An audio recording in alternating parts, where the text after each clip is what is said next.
they have all the facts. When you understand that, you will have a much better relationship. I think about even from a personal perspective. My husband is a C. Remember, I said I am a D, direct results. My husband is a C, analytical, facts. Our conversations over the years, we've learned he wants to give detail. I don't want to hear it. That's really important to understand. Think about that even from a team dynamic. If you want all the results, right? But somebody wants to give you facts, you have to be aware of that. This can be a game changer. Matter of fact, it is a game changer when you talk about leading teams. And I want you to understand that too often what happens is we dismiss people's personalities. We dismiss how people communicate.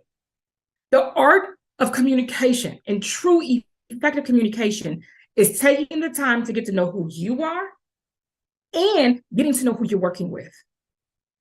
So when we think about this and we say, well, what's next? What does all that mean, Paula?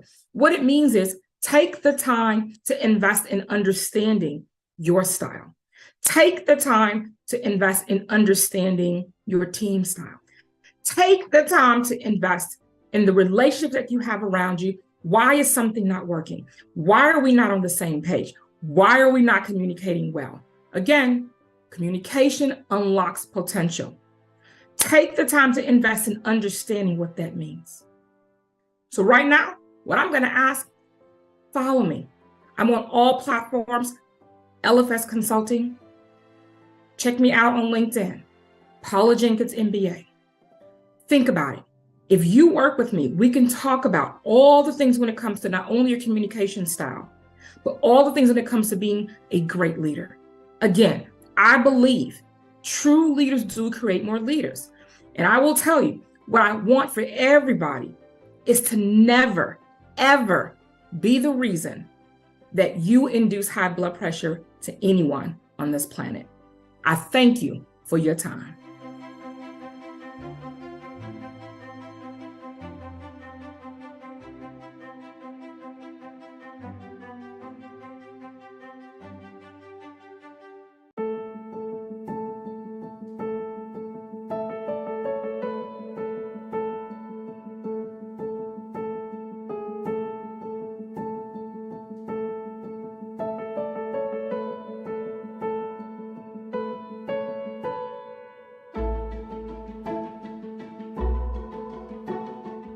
Hello, everybody, and welcome to True Leader, True You, the Art of Effective Communication.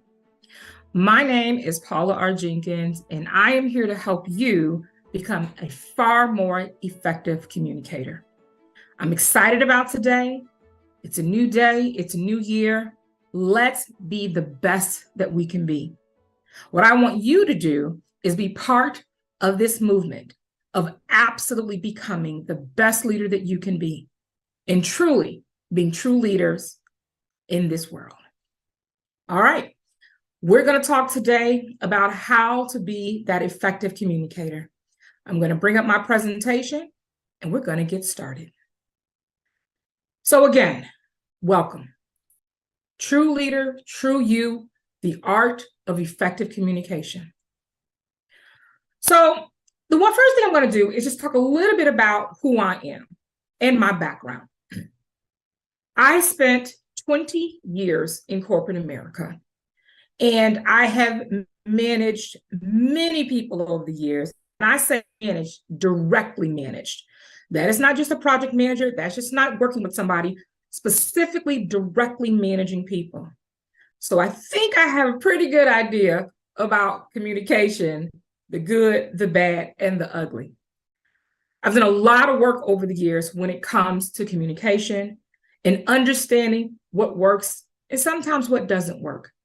This slide is just simply showing you some of my background and what I've done.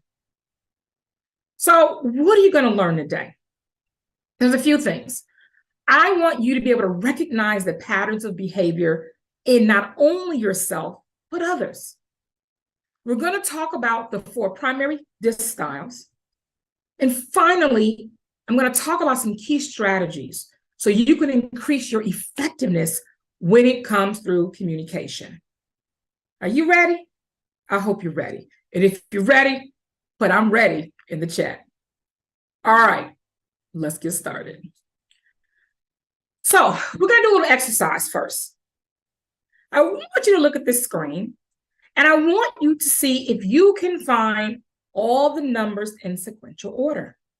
So what do I mean by that? I want you to first find the number 1, then find the number 2, and keep going until I say stop. I'm going to give you 15 seconds to do this. You ready? Let's go. Start.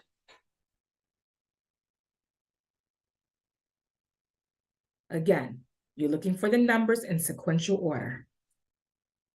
5 more seconds. And stop. All right. How high did you get to? Put in the chat. Did you find 5 numbers? Did you find 10 numbers? Did you find 15?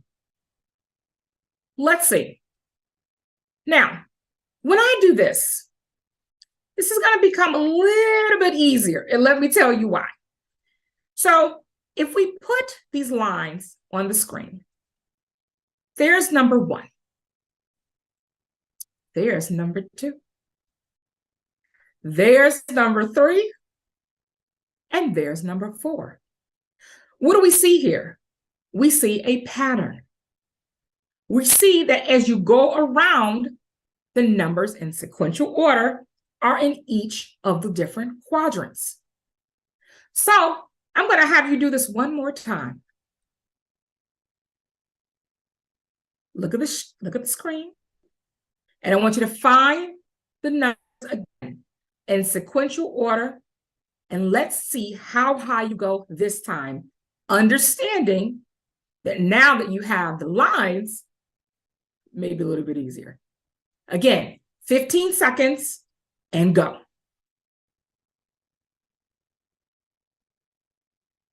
Now again, find those numbers in sequential order.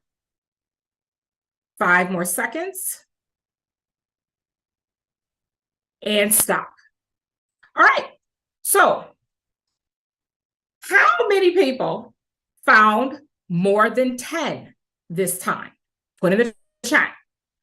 How many people found clearly more than what they found the first time? Did you double the number? Did you triple the number? Is there anybody who didn't find more than the first time? Now, I will tell you, I've done this many times and no one's ever said they haven't found more. So hopefully we don't have anybody like that today. But if you didn't, that's okay. So what's the lesson? The lesson today is knowing the pattern allows us to know what to expect. And that is the key when it comes to communication. So what do I mean by that? One of the powerful tools that I have used for many years is the DISC. The DISC assessment that was created by William Marston back in the very early 1900s. He created this to really understand how we communicate. And there's 4 components to it, and that's what I'm going to talk about today. The 4 components are D, which means dominance, the I, influence, the S, steadiness, and the C, compliance. Now, let me tell you why this is so important to me. One of the things that I have recognized is everything starts and ends with communication, how we communicate, whether it's through our words, through its body language, we're communicating something. And if at some point we can understand and start with how do we communicate and understand who we are, we will have far better relationships. Very early on in my career in corporate America, I actually took the DISC assessment, understood it, loved it. Fast forward many years later, this is what I do in my business. I'm all about leadership development. I'm all about focusing on how to make better leaders. There's many components to leadership development. It's communication, it's emotional intelligence, it's how to manage people, it's how to manage teams. There's all kinds of aspects. Of course, we got diversity, equity, inclusion, all those things. But at the end of the day, it begins and ends with how we communicate. Now, let me be clear. As I talk through this today, This is not meant to put anybody in a box. And I think that's really important for you all to know. I don't want you to think that because we're saying this or this, that, oh my gosh, there's something wrong with me. Absolutely not. This simply means that, hey, sometimes we are absolutely more inclined in one area or the other. But let me be clear. We all have all these components in us. There are just some that tend to stick out more than others. And it's not good nor bad. It just is. What we're going to be doing today is recognizing the patterns so that you can understand how to communicate better. One of the things that's so important about communication is it absolutely unlocks potential. And there's potential in all the things that we do. And part of what I want you all to do and walk away from today is understanding we're going to do better when it comes to communicating. So let me tell you my story. 180 over 140. Now, when you see that, what do you think about? Put in the chat. What do you think about when you see that? Now, yes, you're correct. It's blood pressure. Well, let me tell you, that was my blood pressure in October of 2017. Now, as you see on the screen here, the numbers all the way to the right is where I fell. That red, where it says emergency stage 2. Wow. Let me tell you what happened. My doctor simply said to me, if you don't change the work environment you are in, you're going to die. Now, let's be clear. Anybody whose doctor tells them something that serious, you better listen. You better make sure that you're doing something about it. But let me back up a little bit so you understand how I got there. 6 months prior, I received a new manager and we had our first conversation. And in our first conversation, I said, I want to tell you my communication style. And I said, I am a very direct person. I don't do a lot of fluff. I'm very results oriented, but I want you to know that I really am direct. He immediately said, oh, this is going to be awesome. So am I. I'm thinking, awesome, great. As the conversation went on, I talked about, I want you to know that this role that I'm in, it's not for me anymore. I'm going to be doing more interviewing. I just want you to know this is not going to be long term. He immediately said to me, oh, well, we'll change that. I'll make you like this role. Now, let's be clear. When you tell somebody you're direct, when you tell somebody you're not happy in a role, and you tell somebody, again, what's that word?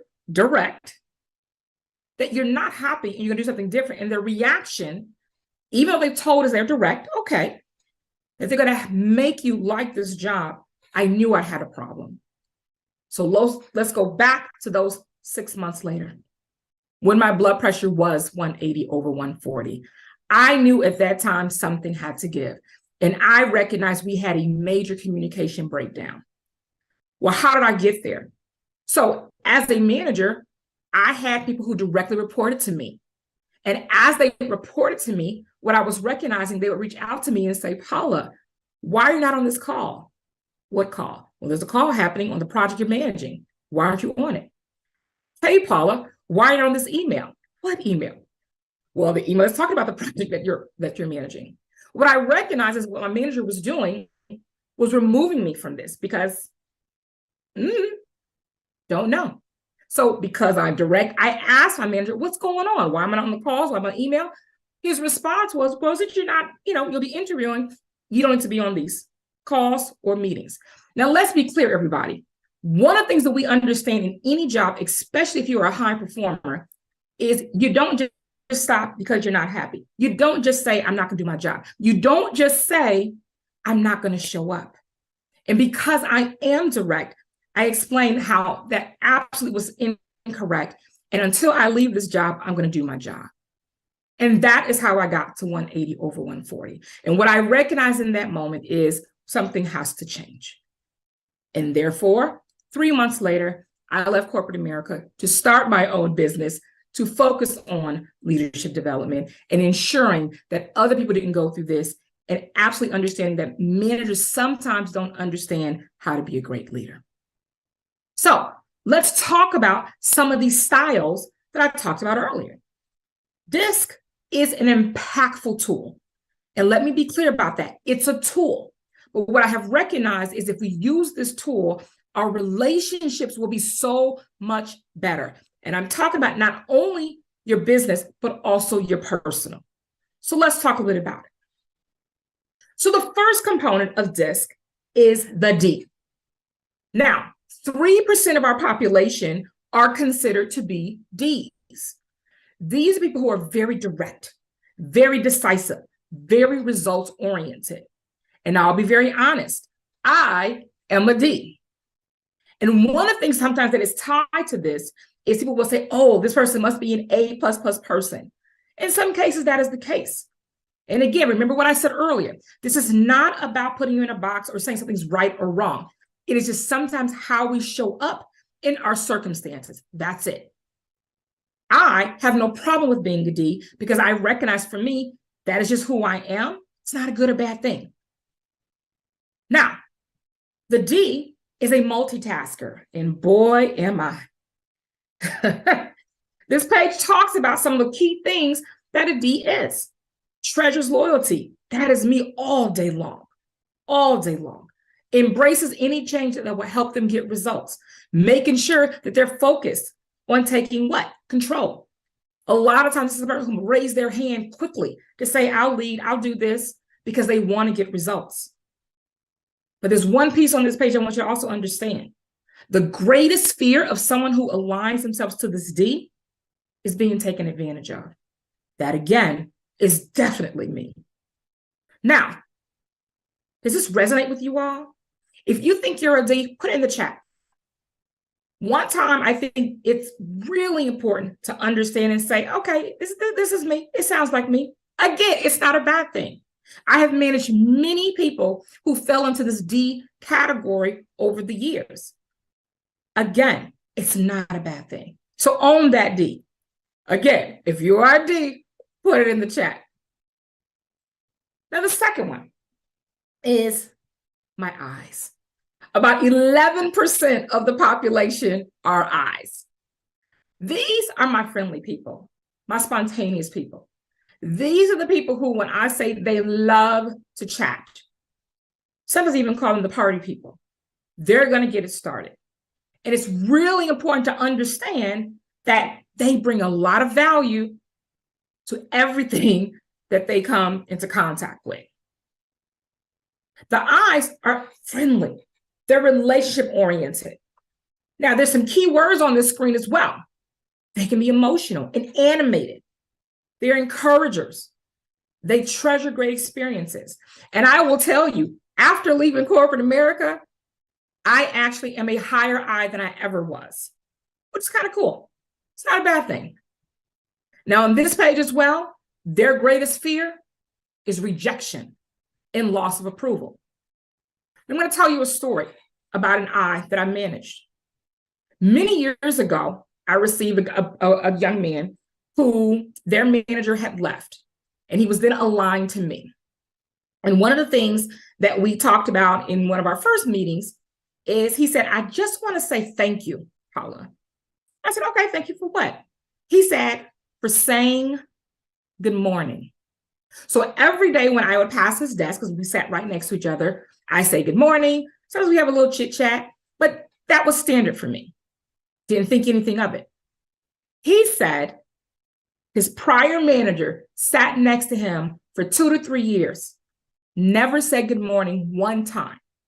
Now I want you to really think about this. Again, pre-pandemic, we were all in offices. As the manager, passing by those who you manage and never saying good morning one time. And in his space, once they have a conversation, it doesn't have to be a big conversation, but even just simply by saying good morning and starting the day off, that was impactful to him. And I want you to understand these styles because it does make a difference. When we think that, okay, something as simple as good morning made him happy, yes. Relationship oriented, right? Encourager, friendly environment. Can you imagine having a manager for years who sat right next to you and never once said good morning? See, too often what happens is we take that for granted.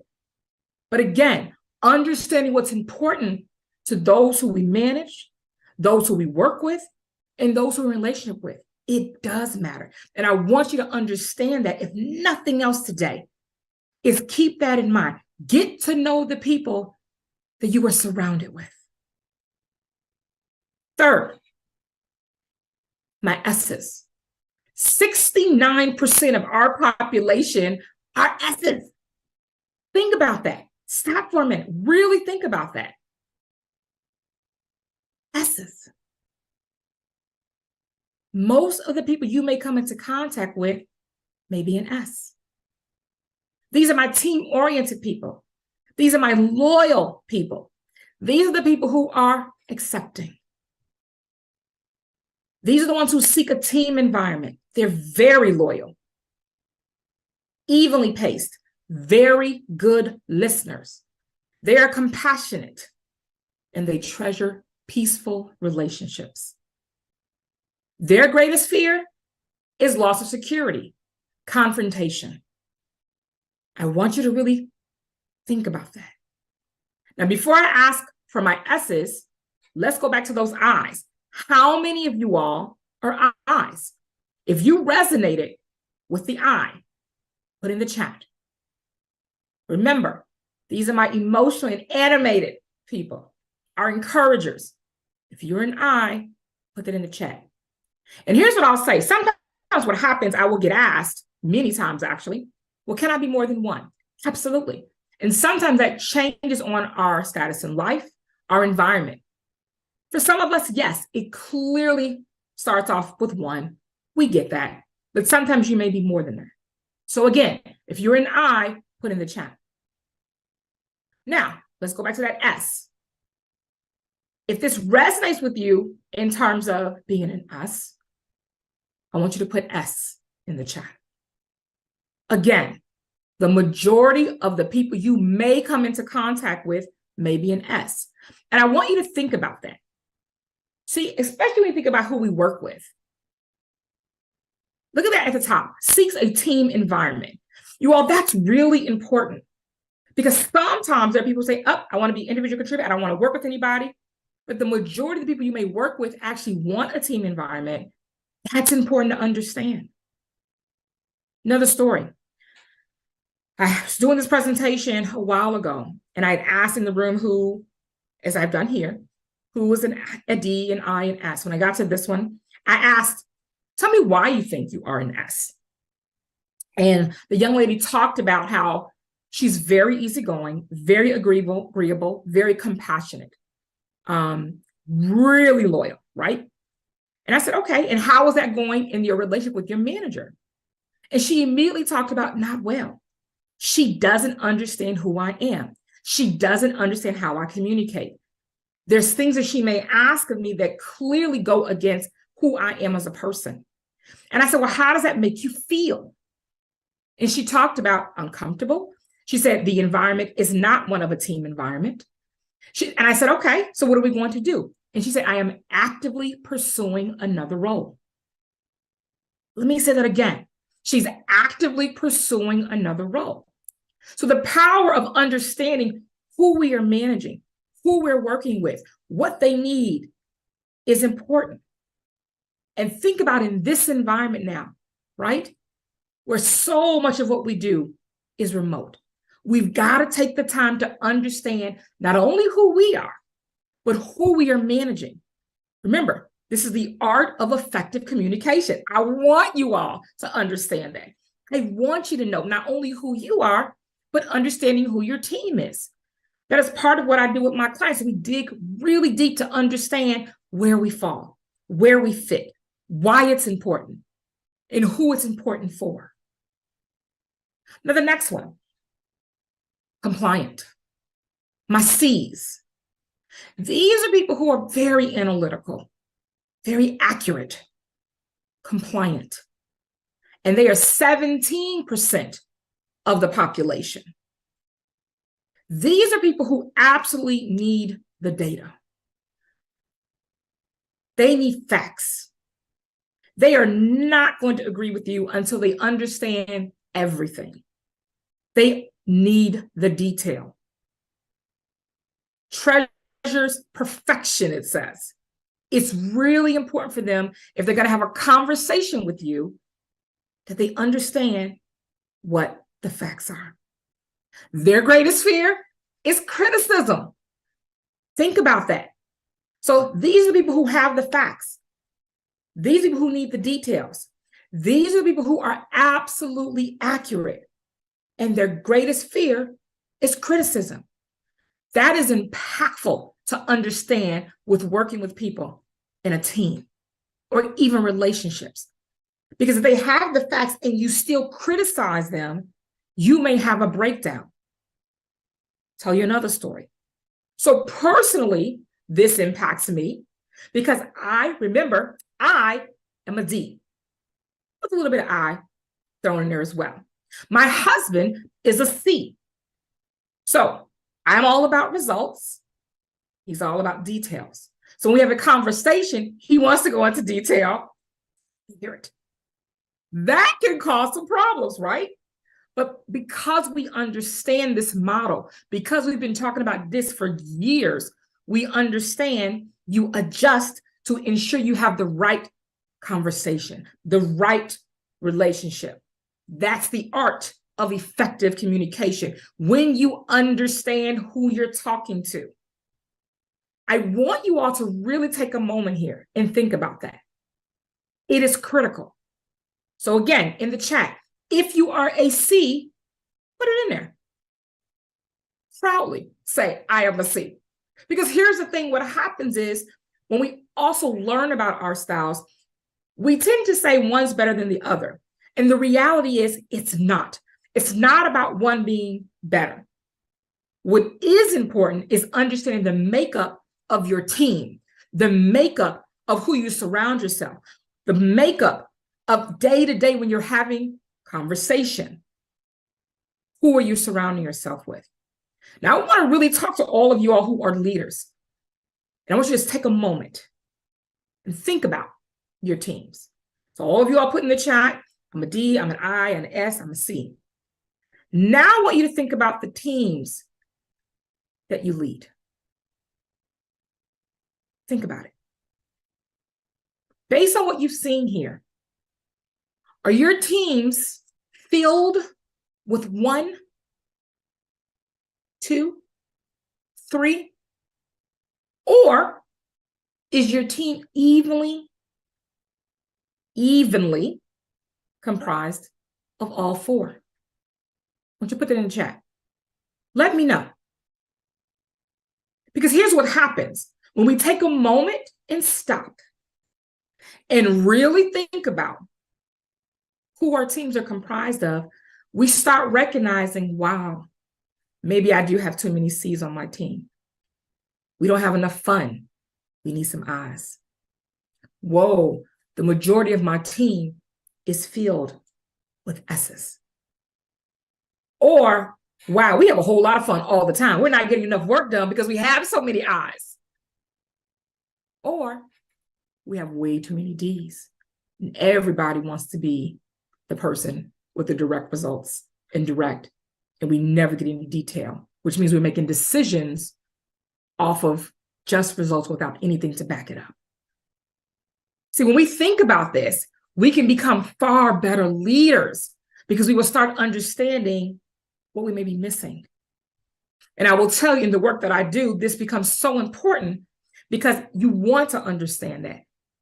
You can unpack a lot when it comes down to understanding who's on your team, what you need more of, what you need less of, why you're having issues, why there's so much talking going on and so much fun going on and not enough work. Or we're mired in details and can't make decisions because we're not getting directly to those results. Again, let me say this. There's not one that's better than the other. But that whole idea of diversity and making sure your communication styles, that you have different ones on your team, is critical. And I want you to make this year the year where you're clear about, I need help. I got to figure out how to make sure I have the right people on my team. That's a critical component of this. Connecting increases your influence in every situation. I love this quote. Let me say it again. Connecting increases your influence in every situation. Because leaders, what? You're influential. You got to understand that. So let's now talk about how do we communicate with each of these people. So now you've thought about who you have on your team, whether you have too many, too less, or you have the right mix. I want you now to think through, as we go through these slides, how are you communicating with them? Or if you don't know, I'm going to give you some steps again to be an effective communicator. So if you have a D on your team, I need you to be direct. Now, I resonate with this one, you all, because this is me. Be brief, be direct, be to the point, then leave. Just saying. I want you to understand that, right? Ask what of them, not how. Because as a D, they don't want to go into the how. They just don't. They want to get right to the point. Focus on results. Again, when you're talking to somebody who was a D, it's really important to understand that if you go into all the details, you're going to lose them. And the last thing you want to do, especially in important conversations, in projects, you don't want to lose the person you're talking to. Don't ramble and discuss the problem and its effect on the outcomes. You all, this is one of those things where I'm telling you, it absolutely makes a difference. And when you can tell a person right off the bat when meeting them, whether it is your team, it is your boss, again, right, when I said I'm direct, make sure they understand what that really means. Passive aggressive is not what we like as a D. We want to be direct. But if you understand that, it can tell somebody that, and you can communicate with that person, it is a game changer. Keep that in mind when you're talking to a person who was a D. And if this resonates with you, so all my Ds who said they were Ds earlier, does this resonate with you? And if it does, what on this page resonates? For me, it is the first bullet. Be brief, direct and to the point, then leave. That is me all day. Now, everybody might say, okay, I'm not that person, Paula. That's okay. But what resonates with you on this page if you are a D? Again, put that in the chat. So often, it's usually focused on the results. Ask the what, not how.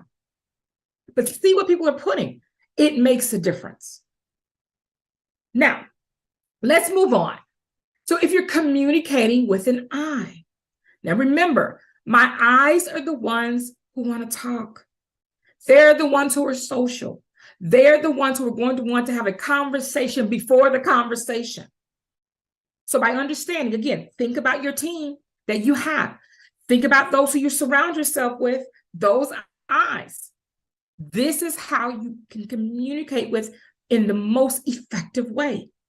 Don't do all the talking. Let them talk. Let them have their moment. Let them have their shine. Don't ignore their ideas. They've got something to say. It may take them a minute to get there, and that's okay. But when they get there, I'm telling you, they've got some of the best ones. You've got to make sure you allow time for socializing. Remember, don't just jump in. D's, right?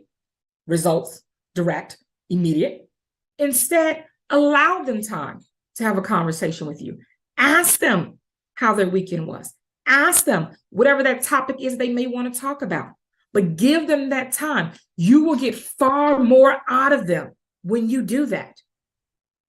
I remember having a team that was actually filled with quite a few I's. And what we would always do in our meetings is we would do icebreakers, we would do team building. I got some of the best meetings out of that group because I recognize we need to have some time to talk. Now, I will just say as a leader, you should be doing that anyway. Get to know your team, icebreakers, those are all great. But when you know you have a group of eyes, it allowed us to get to know each other, but more importantly, socialize a little bit before we got to the meat of the meeting. Other items, follow up with details in writing. Why? This is a group who's going to need that. Let's just say it. because maybe they're so focused on the conversation of the social piece that they miss the entire part that's really important, the stuff you need them to do. So make sure you follow up in writing. Finally, instead of doing that 40-minute conversation, break it up into 10-minute discussions. Again, remember, this is a person who absolutely wants to talk, and that's great, but they're going to be focused on that fun stuff and not necessarily on the details that you may need them to do. Now, for those who are I's, who said they were I's earlier, what resonates with you? Most of the time, I get, yep, allow time for socializing. And it's really important to understand that, you all. And even though those of you who are I's, it's okay. Sit in that, own it. Part of what I'm trying to do here is make sure you understand that wherever you fall, it's a beautiful thing. Again, remember I said, there's no right or wrong. It just is. Remember, communication unlocks potential. By understanding who you're communicating with, your conversation and relationships will be so much better. So again, which one do you resonate with? And for those who are seeing this, I want you to pick up on this because you're hearing from those who actually are resonating with what they're seeing. It can, again, change how you communicate with everybody. And I know I'm talking a lot about teams, but I do want to make sure you understand, even when it comes to relationships, right? Are personal, whether that is a spouse, a partner, a friend, a family member. Think about that. That auntie wants to talk all the time, right? You're a child who wants to talk all the time about what's going on, and you're trying to get to the root of a question. Give them the space to do so. Give them the space to do so. When they start recognizing, oh, you really do want to hear, your relationships will improve, you all. It really will. All right, so what about communicating with an S? So again, remember, majority of our population show interest in them as a person. Humanize them. Humanize them. Minimize the potential for confrontation. They don't want to get into a confrontation. Over the years, I've been told that I like confrontation. I've said, no, I don't like it. But if you remember, it talks about I can handle it. All that simply means is I can manage confrontation. It doesn't mean I want it. In S, no, they don't want confrontation at all. It is uncomfortable. They don't want to deal with that. Be aware of that. Now, we know that confrontation happens, but I want you to understand that if most people don't want to have it, let's try to minimize it. Give definition to the goal and everyone's role. Now, that is critical. Think about your team. And if you have an S on your team, they need to understand what it is we are moving towards and what their role is and the role of others around them. And that final bullet, give them time to adjust to any changes. We know change happens, but for those who are S's, they need time to adjust to it. You may have to unpack it with them, talk to them. You all, this is another one of those areas where I talk about understanding when you're communicating with somebody, it can unlock that potential. It really can. So again, for those who were S's earlier, I want you to put in the chat which one of these on this page resonates with you. For this one, I will tell you, most of the time, it's don't be overly aggressive. And I will tell you, for a D like me, I have to remind myself that sometimes. Because a lot of times directness can be viewed as what? Overly aggressive. So keep that in mind. So again, if you are an S, which one of these bullets resonates with you? All right, let's move on to our final one, communicating what they see. Now remember, our C's are analytical. They are detailed-oriented. So that means you've got to provide all the details. Don't leave things out. You will frustrate a person who is a C. Remember, we're trying to unlock potential, not lock it. So you want to understand what a C, you've got to provide them the details. And you have to use facts. Key word in that one, validated facts. They want to see it and make sure the decisions that are being made because it's been validated. Be precise in your explanation. You got to give them that detail. You got to make sure it's clear. Be specific. Be patient.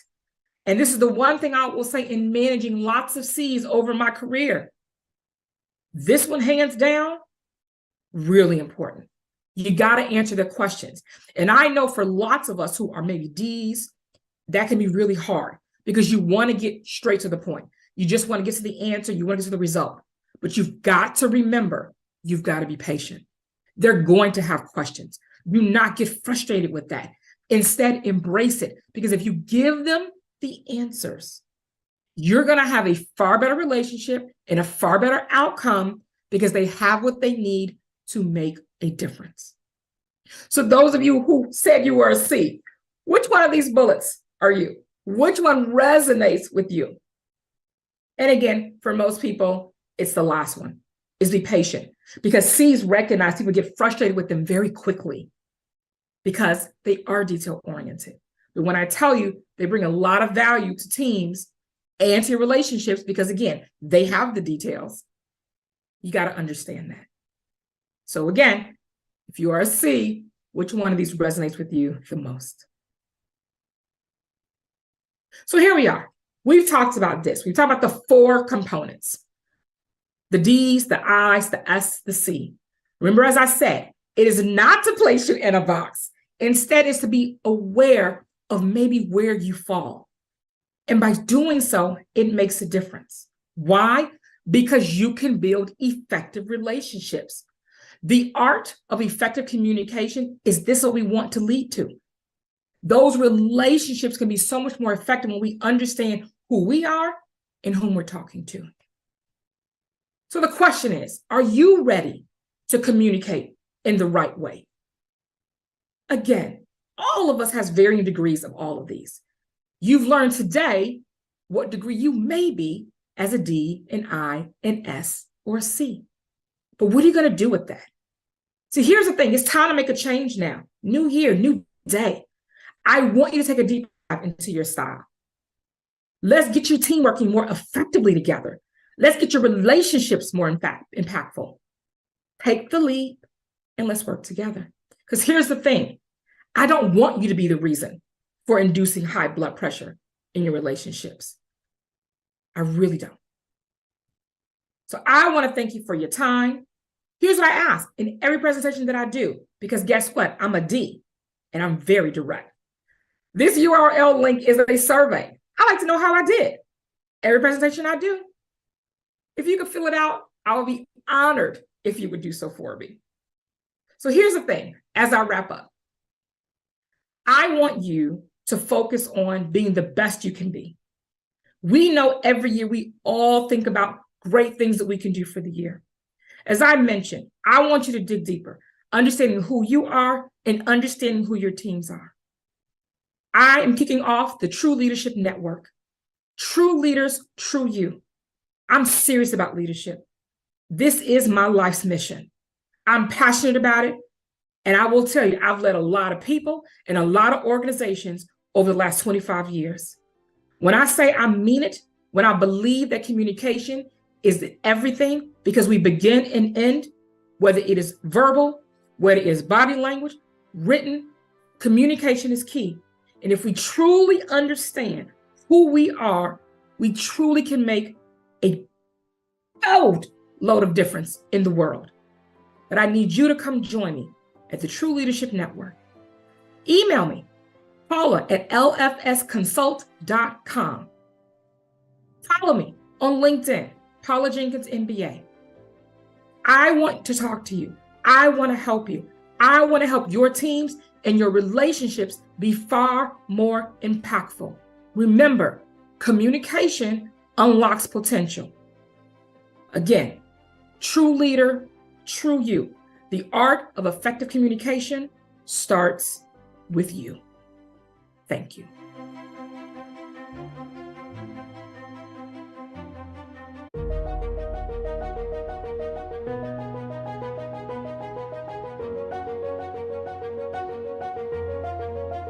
Well, hey, everybody, it's that time. And I'm so excited. I got one of the most powerful ladies I've met in a long time. Myra B. Carter is here, and she's a part of SuccessFest, and I get the privilege of spending some time with him. Hi, Myra, how are you? Hey, I'm great. How are Oh, you? not as good as you. And I'm fantastic because you're here and I get a chance to spend some time talking to you about Success Fest and you being a part of it. So, my first question is this: a lot of times life presents us with obstacles. What's been your biggest obstacle, either being a part of Success Fest or biggest obstacle in life that you want to share?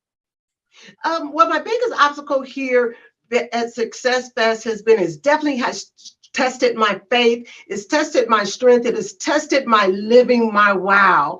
And because of that, I thought I had it together, but Success Fest has helped me put all the tape and all the pieces together. And that's why I am so excited to be here. I am so excited. So that I can say that 6 months ago I was near death, and here I am. All right. Here I So, am. from the lessons that you've learned, what is it has made that's made you want to share your experiences with other people? Because I work in a field where I support and love on sexual assault survivors. And living where I live here in Utah, it's a lack of brown people that look like me.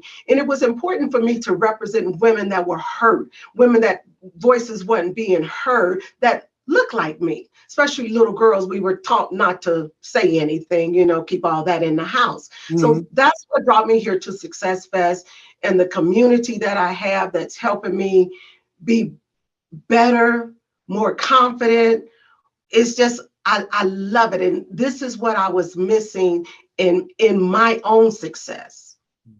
So, as you go through the process with people and you encounter them, what is it? What's your goal for them to take away from a session with you, an encounter with you, or just the opportunity to be in your presence? What do you want them to take away from it? Well, I really want them to take away achieving something great. I want them to take away that some strength that they have hidden. I want them to take away some strategies from childhood triggers or adult triggers or family triggers that keep them from their success, keep them from living the life that they really want to live.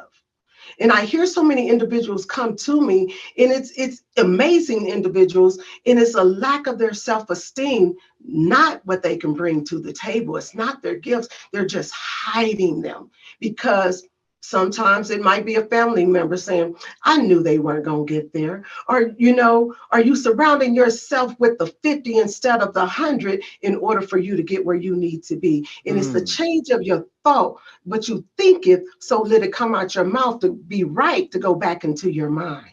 wow, that's fantastic. So, Myra, if you were given the responsibility or the charge of making the world a better place, how would you go about it? What would be the first couple of things that you do to really turn it on its ear and make it a better place?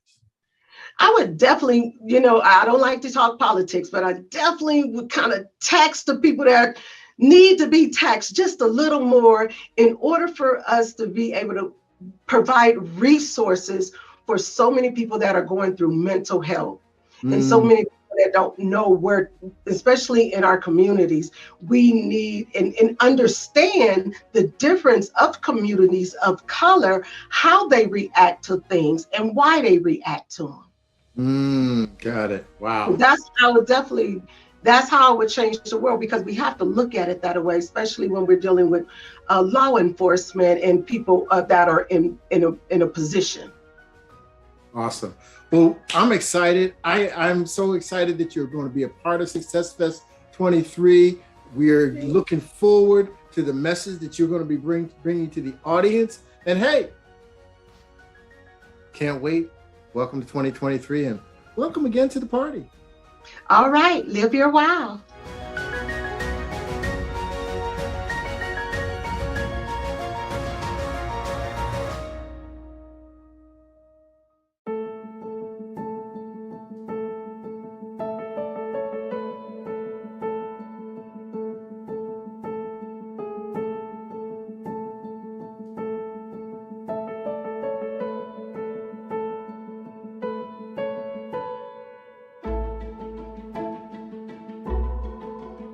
Yes, yes, yes. Raise your hands if you are ready for your success and start living the wow that you'll love waking up to. Now, here's how. First, give up on your dreams and your goals. You're probably not going to happen for you anyway, so why bother? Second, convince yourself that you're not good enough, smart enough, or talented enough to even achieve anything great. This will make it a lot easier to give up when things get tough. And third, compare yourself to others constantly. They always say the grass is always greener on the other side, right? Seeing how successful other people are will make you feel worse about yourself. And fourth, all your flaws. Concentrate and focus on all your flaws and shortcomings. What's the point of trying to improve yourself if you're going to mess up again?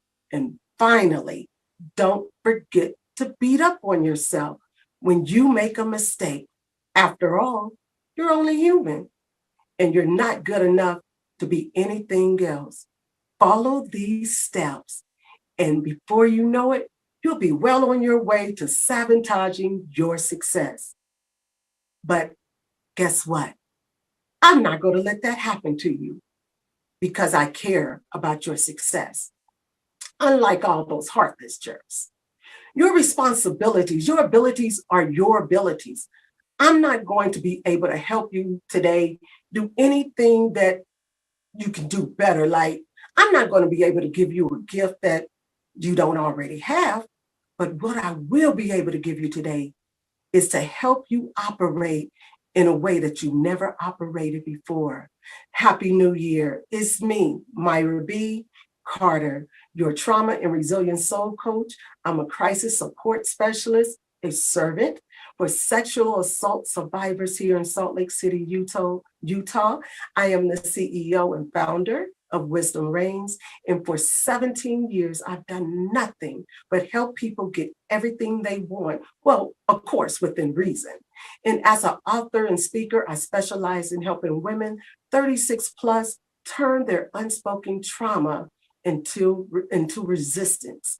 Wow, into living their wow.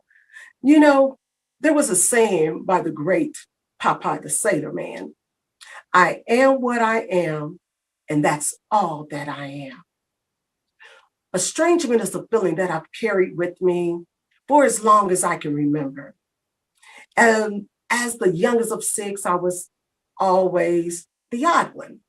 I was always left out. My siblings, of course, they were older than I was, and they were close in age. So they bonded better, and they played very well with each other. They would do things together, and of course, I would be left out. I felt like an outsider in my own family. Even though my parents were loving, supportive, and they always tried to make me fit in, I always felt like I didn't quite belong. And that estrangement has been something that I've carried, and I have not been able to shake it. And when it comes to me, I was just an object of no one's attention. As a result of not being an object of anyone's attention, I never could connect with others, just not able to speak up, not able to stand up. And these feelings followed me throughout my life. Fear of others would see that I was not smart, I was not pretty, I was a failure. I thought they would see that I sucked, and these were my triggers. I'm going to share with you today how to stop self-sabotaging your success and live your wow. 4 strategies that when you practice it on a consistent basis, it's going to give you a sense of excitement, enthusiasm for every major change, every pivot, every growth goal that you face. The first strategy is is triggers, the feelings, the fear, the uncertainty of that anxiety, the things that you want to run away from. And I have to believe this isn't just my story. We all come to believe that certain things in childhood that weren't true or at least are no longer true, but we still live with them as if they are. If you ever felt that you weren't good enough, not smart enough, alone, unwanted, fearful, anxiety out of control, couldn't speak up for yourself, trusting others, not speaking out, invisible, powerless, like you don't belong, these are your triggers. So I'll take the time to find yourself being held back by triggers. Take a deep breath and remind yourself that you are in charge of your life. You are in charge of how you want to feel. You are in charge of your success. So I ask you this question: what's true and what's not true about your story? The second strategy, realization, ownership, recognizing these triggers, no excuses, accept the invitation, becoming fully aware. Now, I realized that I needed to make a change, of course. I started listening to a voice that I never recognized before, a voice that I learned to identify those triggers, accept those triggers, and disarm them. But I realized these triggers were just only half of the battle. The other half was accepting the responsibility for my reactions to them. What do you do when somebody cuts you off in traffic? Ladies, what do you do when your significant other forgets to put the toilet seat down? No matter what your triggers are, we all have them. And realizing them is the first step. And the second is accepting and dealing with them. There's no doubt that they are a significant part of our life. Remember, you are the only one who decides how to achieve or what you are capable of achieving. Strategy 3, alternative. Using the invitation that you accepted for the opportunity to grow. Allow yourself to have the options of how you want to feel from those triggers, choosing your outcome. You know that feeling when you walk into a room and suddenly like you're the least important person in the room? Yeah, nobody likes that feeling. But sometimes you can not help yourself by putting yourself in that situation, and you know that it's going to make you feel some type of way. Maybe you went into a work function and there was nobody you knew, or a family gathering where you're surrounded by people who are more successful than you are.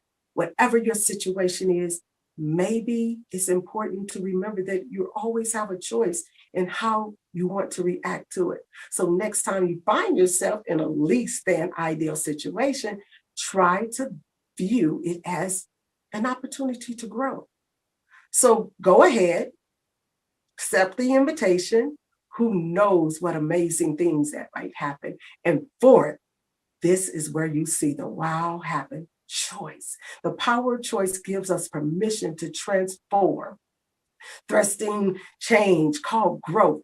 Every day we wake up to this world of choices: what to wear, what to eat, how should we spend our time? Well, those choices might be trivial to others, but it actually has a power to shape our lives in a profound way. Like when you go to the buffet and you pile everything up on your plate and you put all the food on there, and then you get to the table and you're like, why did I choose this? But you have another choice. You don't have to eat it. But I learned to accept things that I cannot change when I did make a mistake. Truly that's when I began to live. The power of choice gave me the permission to transform, to realize, to recognize, to accept, to release the shift of triggers of trauma, and to create my wow. I finally realized the only person was left to believe in me, that needed to believe in me, was me. I could have never imagined revealing my insecurities to you here on SuccessFest stage. That would have been more of a bad dream, but yet somehow I'm here living my wow. Today, I challenge you to do something different. I challenge you to make a choice to lean into closer to your goal, to lean in closer to your fulfillment, closer to your purpose, closer to your success. And sustained emotions have changed, transforming fear into excitement, your anxiety into enthusiasm, your out of control into emotional independence. This is your season, your time, right now, to live your wow. Who knows? Maybe you, as an example, will inspire others to do the same. Wouldn't that be something? Thank you. I'm Myra B. Carter. I'm here.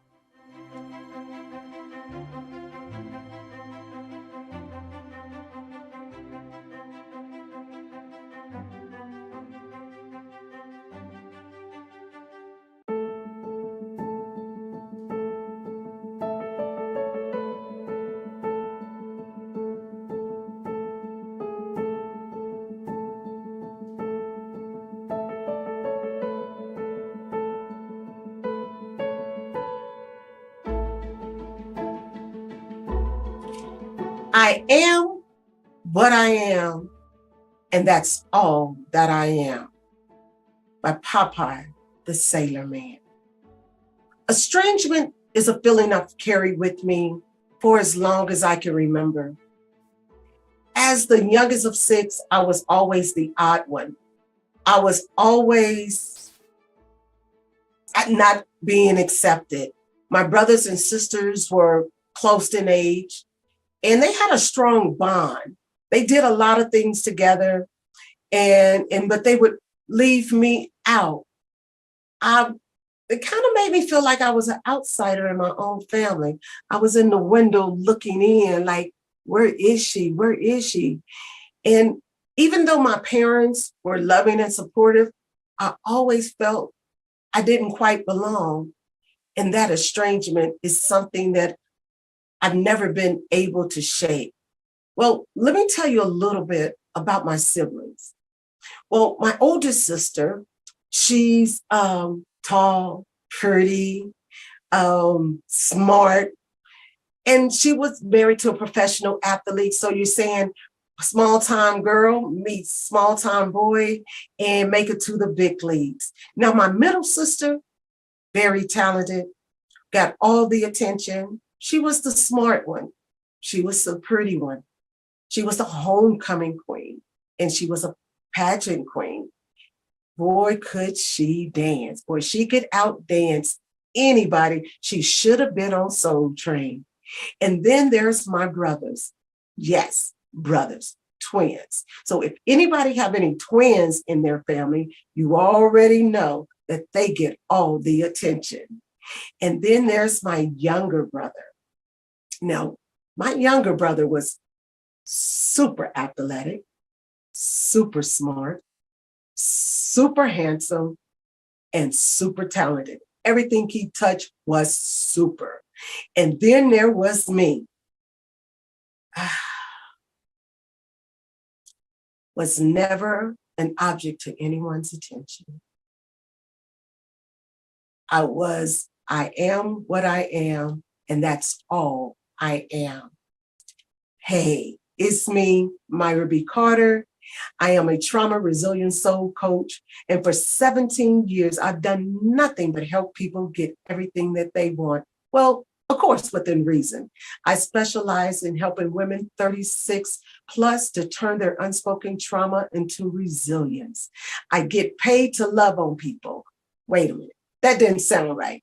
My job pays me to love on people as a trauma support specialist for sexually assault survivors here in Salt Lake City. I am the CEO, founder of Wisdom Rain Soul Healing. I love helping women heal, especially with women of color. As little WOC girls, we were always taught what happens in the house stays in the house. And for so long, girls and women like myself have been silenced to talk about trauma, more or less childhood trauma. As a result, I've helped hundreds of women around the globe to successfully recognize accept, release, and shift the triggers of trauma and start living the wow they're meant to live.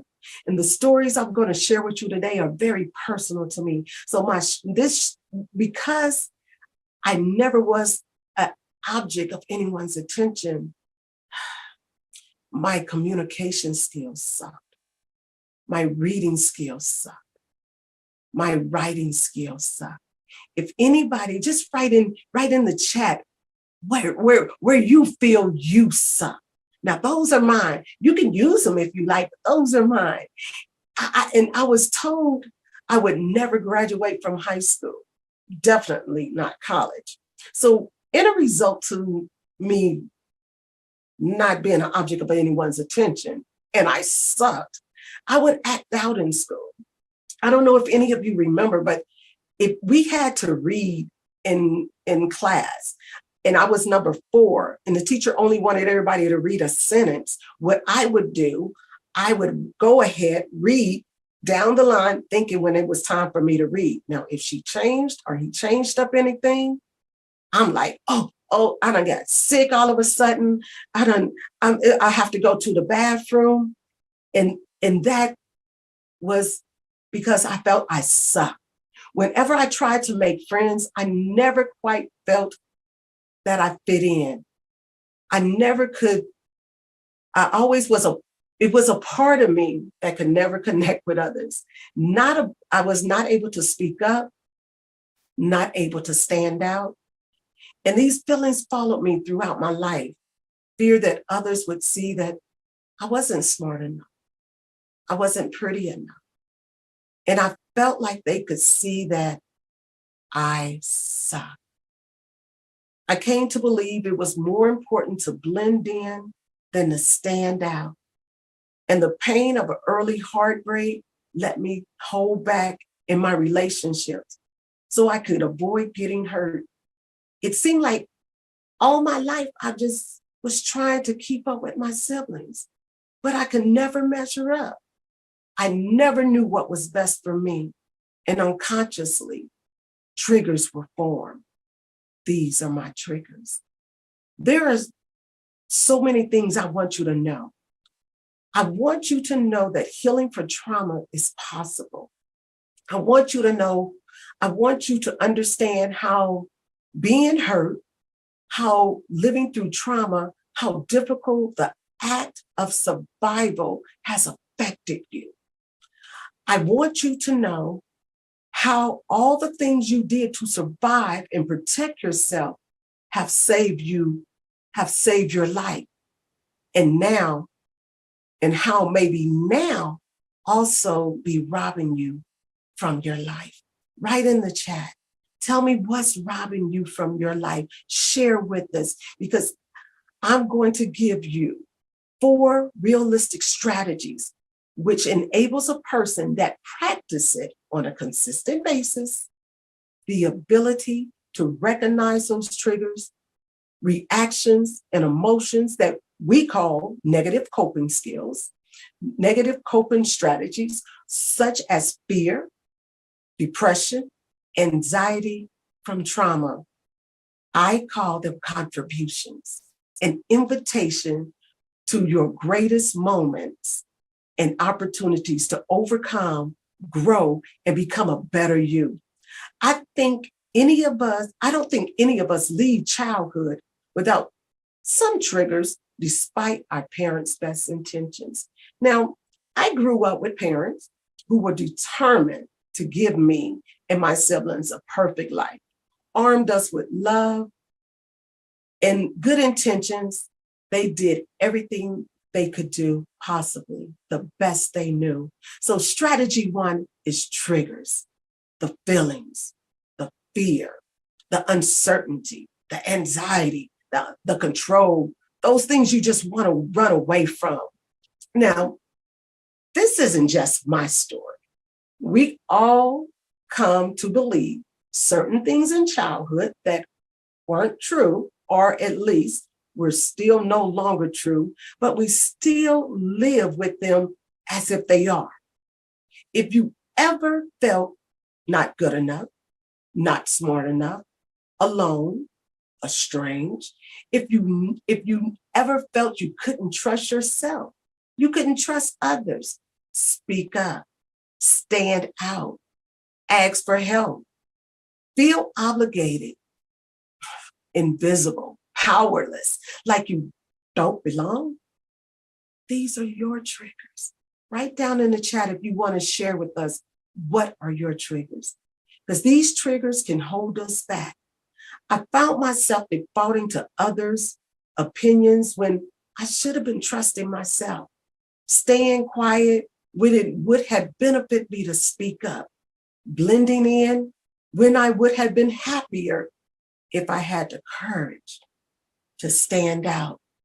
Now, this led me to a series of jobs that ranged from tolerable, miserable. One, I hope I would get sick so I could stay home from work. Lack of confidence in myself. Fear, my beliefs, I suck, affected the way I perceive my world, which changed how I acted, which led me to self-fulfillment prophecy. I felt small and my world became smaller. When I began knocking down barriers and breaking through boundaries, and I was like Superman, I finally started to see progress in me, progress in my speech, progress in my writing. And then it happens. My manager asked me to go into a meeting and host a meeting, only for 10 people. And then after the meeting, he wanted me to write an email. The feelings, the fear, the uncertainty, the anxiety, I started to sabotage my career. You start to doubt yourself. You tell yourself you're not good enough, that you don't deserve a level of success you're aiming for. And so without realizing it, you start finding ways to trip yourself up. You allow that trigger or triggers to take over. The uncertainty creeps in. And before you know it, you're back to square one. Have you ever asked yourself, why do I do this to myself? Why do I let these triggers control me? Is it because you're afraid of success?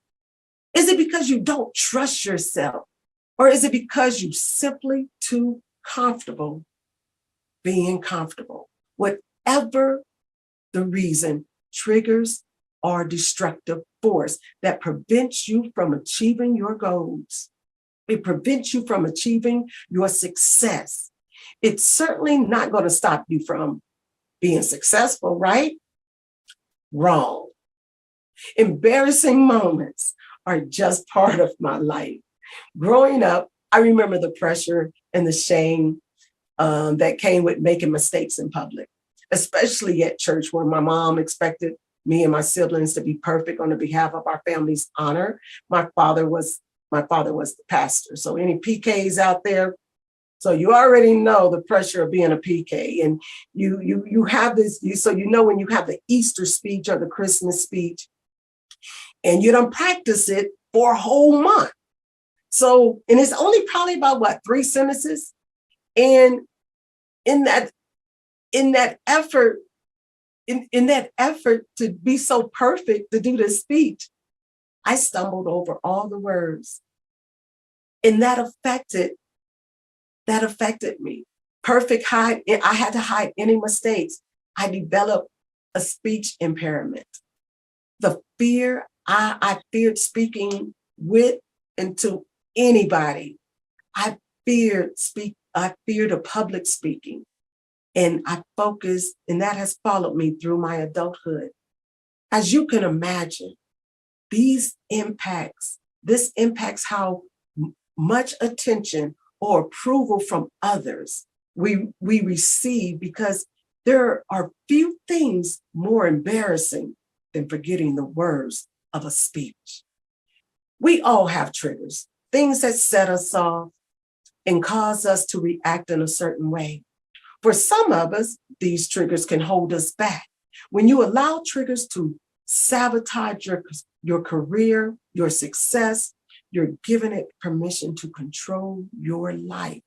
You're letting it dictate how you react to a situation and how it interacts with other people. Don't give your triggers that kind of power. Don't let your triggers stop you from reaching your goals. Don't let your triggers stop you from reaching your success. Don't let your triggers stop you from second guessing your decisions and hold you back from taking risks. Now, for me, there was a time that I would be defaulting to other people's opinions because I didn't trust myself. Instead, I had to learn to follow my own instincts. I had to be defaulting so what I wouldn't default to others. If someone had a strong opinion on something, I would find myself agreeing with them, even if I didn't believe it. But I come to learn to recognize my triggers and deal with them in a more constructive way. I was able to diffuse my triggers and use them for the opportunity to grow. I was able to use my triggers for the opportunity to grow. But what you need to remember is that you are in control of your life. You are the one who gets to dictate and decide how you want to react to the situation.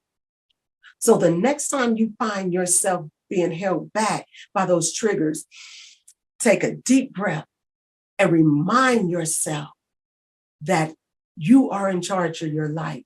You are in charge how you want to feel. You are in charge how you want to change your success. In the situations and what kind of person you want to be and what kind of people you want around you. Let me ask you, I want to ask you these questions. What true is about your story? When did you first feel the way you were feeling now? Can you recall a time in your childhood when you felt that way? And last, are you willing, this is the hard part, to put yourself in other person's shoe and imagine that he or she may have a different story looping through their mind right now? Write down that.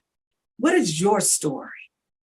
If you ever felt you couldn't trust yourself, trust others to speak up, stand out, ask for help. Your triggers are holding you back. Staying quiet when it benefited you to speak up. Blending in when you would have been happier if you had just had the courage to stand out. Responding to my triggers led me to a series of relationships in which I lacked confidence in myself. I would blame that other person in that relationship because they could never work out my beliefs. They could never work out I suck. And that affected the way I perceived the world, which changed how I acted, which led to self-fulfillment prophecy that made my world small, and I became smaller. It took me a long time to learn this. And the second strategy is realization, ownership, recognizing these triggers, no excuses. You accepted the invitation, becoming fully aware. How you see yourself and your circumstances will affect what you see in yourself, how you act, and what occurs as a result. I call that false reality. Just as our belief triggers can hold us back, they can also propel us forward. So I heard this was a little something called creative potential. the ability to rise expressions to individual creativity's ability. I was able to develop a sense of self-confidence, even when it didn't feel right. I found myself stepping out of my comfort zone, far from often comfortable. Not only did I had to trust my own instincts, I had to learn to trust my guts. I had to trust my own voice. I had to learn to fail.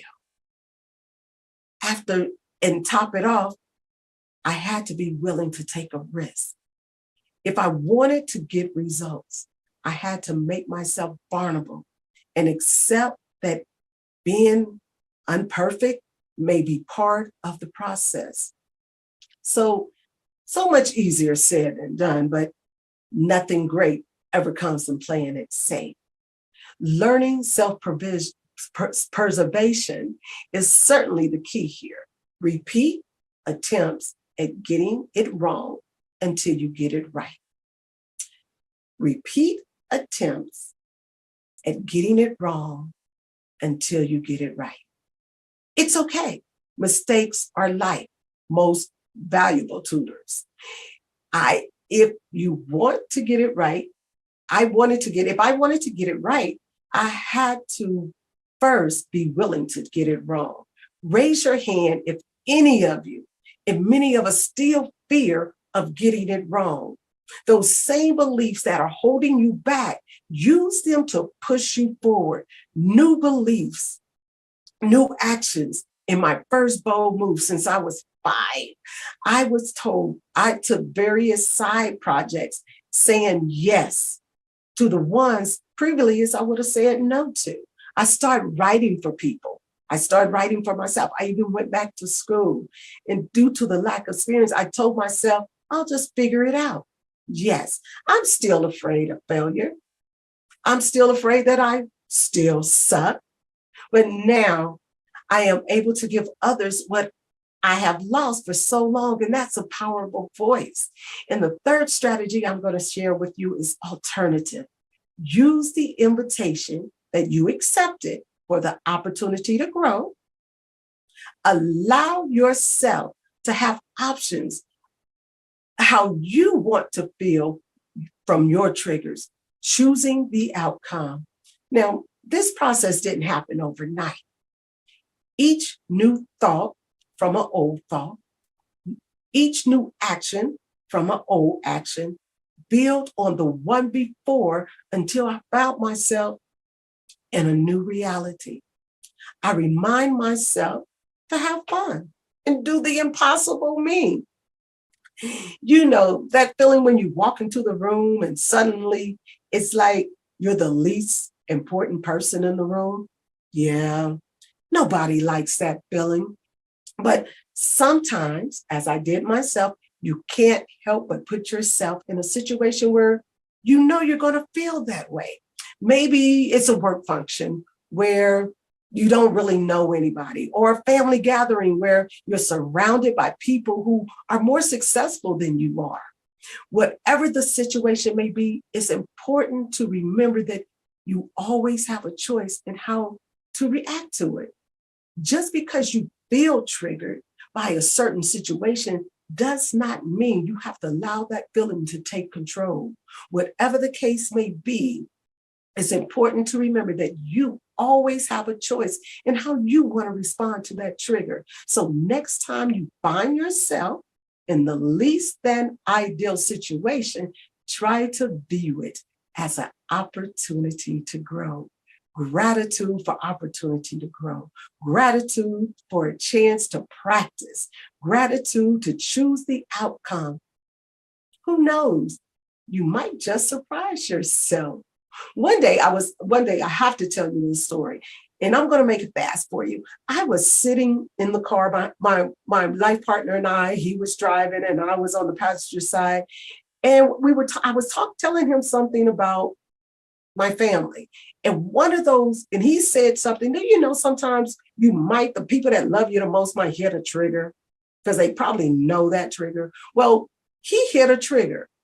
And I had to go through my steps and say, I felt myself feeling wanting to feel a little rageful, a little mad, a little upset, and kind of like wanted to hit him upside his head. But instead, I recognized the triggers. I accepted them. And then I had my own outcome. But of course, triggers can be funny, just like my story. You can be doing great, feeling happy and content, and then it happens. You had your plans all planned out for the weekend, and suddenly you get a phone call from your ex. Say, I know it was my weekend, but I'm not going to be able to pick up the kids. No way. Or you get an unexpected visitor from a friend or a family member expressing how you made them feel. Something hits you and sets you off into an all-day tailspin. Well, I've learned to call those feelings BS. Allow yourself to feel whatever emotion comes up. Allow yourself to own those feelings, but don't get caught up in them. Remember, you use the situation as the opportunity to practice self-compassion and understanding. When I began to recognize my triggers, I invited those triggers and I chose to engage with them. I call that get the trigger before the trigger gets me. So, well, don't get me wrong, I still get upset. And when I get upset, it's because I'm attached to a particular trigger. And at the end, I have to determine the outcome, how I want to feel. But what if I could simply just let go of the attachment? What if you could allow yourself to feel whatever emotion comes up without judgment, without resistance, without trying to change it? You would be free. If you wanted to get it right, you had to be willing to get it wrong. You would be free to choose the outcome. So the next time the trigger triggers you, by letting you go of that attachment, see what happens. You might just find yourself in a situation in a new light for an opportunity to grow.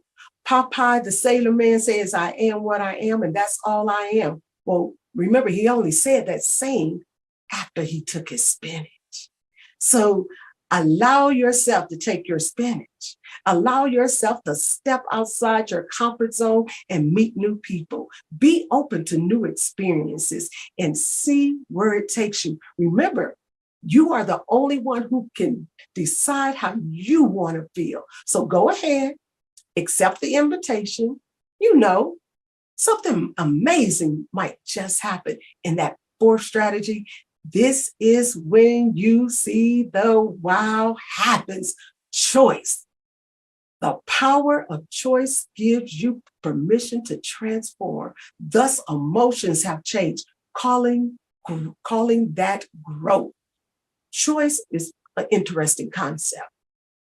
Even though it gives us all this power, but power to do something different, to be able to change and be able to give permission to transform. Every day, we wake up to a world of choices. What should I wear? What should I eat? Where should I spend our time? Well, some choices may be trivial, but they actually have power to shape our lives in a profound way. It's like when you go to the buffet and you can't decide what you want to eat, so you keep piling it on your plate. And then you get to the table and be like, I didn't want this. Or better yet, you're standing in front of the mirror and the reflection doesn't look like the person you want to feel better in life. It doesn't quite look like what you want to look like. So then maybe another kind of self-reflection would help. Trauma is not just that. Trauma is not silent. Trauma has a name. Trauma has a voice. Trauma is our baggage. We all have that baggage of trauma. The things that happen to us, the decisions we make that all weigh us down and make it hard to move forward. We get caught up in these triggers or our own grown children or adult children's lives and their triggers that we forget to live. When I finally let go of those baggages, those triggers, I finally was able to see all the gifts that my life had to offer. But what if we let go? What if we forgave ourselves? What if you forgave yourself for holding on triggers that were not your mistake and learn to accept the things you cannot change when you do make a mistake? This is when you truly can begin to live. The next time you're feeling that the way down of your baggage, your triggers, whether it's failing a test, getting rejected from your dream job, or going through a breakup, this is a moment that can define you. You can either let them break you down, or you can use them as a fuel to propel you forward. Remember, you have a choice to define your success. And when you do, you'll be the one step closer to living your wow. The power of choice gave me permission to transform, recognize, accept, to release and shift the triggers of trauma and create my wow. I finally realized the only person that was left to believe in me, that needed to believe in me, was me. And it's ironic, I wasted so much time in my life feeling like an outsider, feeling like I was different, feeling like I sucked, feeling like I just didn't fit in anywhere. It turns out that I'm different. I don't fit in anywhere. I fit in everywhere. Turns out it was my gift all along. It wasn't just my character. The gift is essential of who I am. I never could imagine revealing my insecurities to you on this SuccessFest platform. That would have sound like a bad dream, yet somehow I'm here living my wow. Something tells me that it's your time, your season for you to live your wow. So I challenge you. I challenge you today to do something different. I challenge you to make a choice that will lead you to closer to your goals, closer to your fulfillment, closer to your success.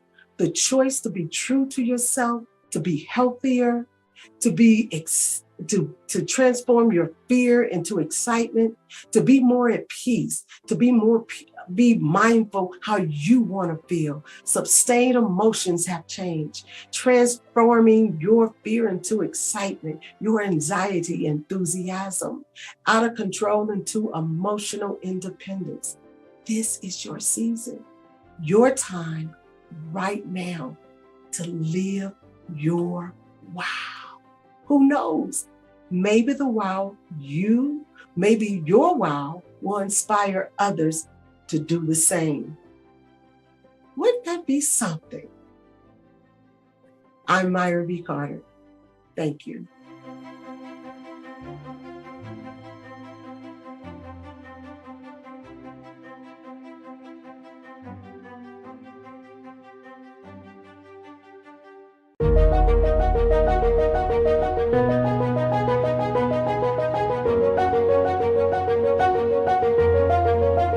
All right, Dr. Stephanie Wall here. I am here with, you know what? I want her to introduce herself. Who do we have here, and how do you help women or help people to succeed? Well, I am known as the Queen of Feeling Fabulous, and my name is Rochelle Marie Lawson. And how I help people to succeed is I help them to unlock the unlimited possibilities in their life and business so that they can not only have and live, but step into their dreams through wellness to wealth. And that is what I do. And how do you do that? Give me just a little bit, tell us a little bit about what they're going to get. How can they get some of that?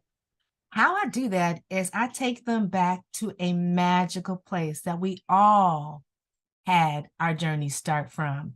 And in this magical place is where some of the keys to unlock the unlimited possibilities lie and reside.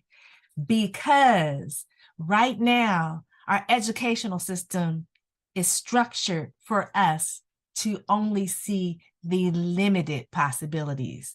And so when you learn how to unlock those locks that you place on the door to unlocking the unlimited possibilities in your life, you become unstoppable. And that's what it's all about, is being unstoppable, serving and fulfilling our purpose here while we're on this beautiful planet. Ooh, I cannot. Now, I don't know about you all. She had me right there when she brought in that education pieces. I was like, okay, so she's going to give us the keys, right? She's going to, number one, tell us what the locks are, where the locks, where we can find the locks. But she's going to give you the key. Oh, come on into the room, as Tabitha Brown says. So the next voice that you all will be hearing will be Rochelle Marie Lawson. Come on into the room, because listen, this is going to be some good stuff. And even if you're not sure if it's for you, it's for somebody you know. Come on into the room, get the information that you need. So you don't want to listen to me talk all day, because you want to hear what Rochelle Lawson has to say. So come on, stay tuned. The next voice.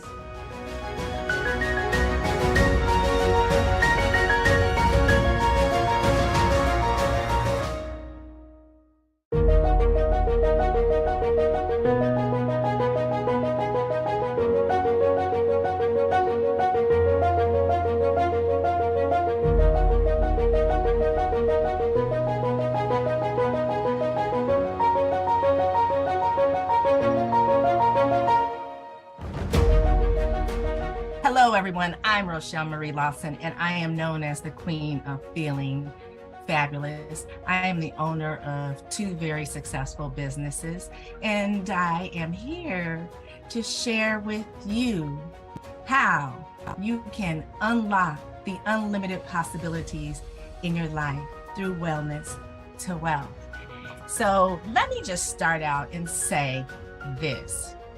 When you learn to conquer fear, you become fearless. When you learn to unlock the unlimited possibilities in your life, you become unstoppable. So I want to take you back, and I want you to realize that this little journey that we're going to take for just a few moments is going to open you up and give you visualizations as to exactly what I mean when I say, when you learn to conquer fear, you become fearless. And when you learn to unlock the unlimited possibilities in your life, you become unstoppable. So when we're little children, we have the most vivid imagination. We can visualize things, we fantasize things, we can live in a world of imagination and fantasy. We can be, see, do, and have whatever it is that we want. There's no limitations in our life except for maybe with what our parents tell us. But as far as us and our own little lives, there is no imagination that can stop us from being, seeing, doing, or having whatever it is we imagine. We're just so creative, and we're uninhibited by the limitations that get put upon us in life. When you watch little children play, they're very imaginative. They can take a rock and a stick and make it into a game. They can take a pillowcase and wrap it around their necks, or a towel or a blanket, and that becomes their cape, and they become the superhero in their life. Nothing is beyond the capacity of a little child. So what happens? What happens to that beautiful world of imagination, visualization, and fantasy? Well, what happens is we start school. And by the time we get to the 4th grade, we are systematically programmed to think with limited thoughts. And as we continue down our path to bliss, our journey with the limited thought processes become more and more structured. How many of you can relate to this? How many of you have heard, girl, you need to go to school, or boy, or kids, whatever, you need to go to school, get good grades so you can graduate. You need to get those good grades so that you can get into a good college, graduate from college, get a good job, stay in that job until it's time to retire, and then live your life. How many of us have heard that? I know I heard that growing up, but I always knew that there was something different for me. That just didn't make a lot of sense to me. When I was a little girl, my nickname was Princess, and I own that like a badge of courage. So you see, I'm the only girl in my whole entire family. No, all boys on one side and all boys on the other, and I'm the only granddaughter on both sides of the family. And so Princess was special. And I used to have these conversations with my grandmother, and she would tell me, yes, baby, you are a princess. Now, my grandmother was raised in Houston, Texas, and she was very Southern, but she had that Southern charm and that Southern sophistication and je ne sais quoi that she tried to instill in me. So the conversations that I had with my grandmother were amazing. But she always used to say these little funny sayings. And as I grew up, I got to understand what those sayings mean.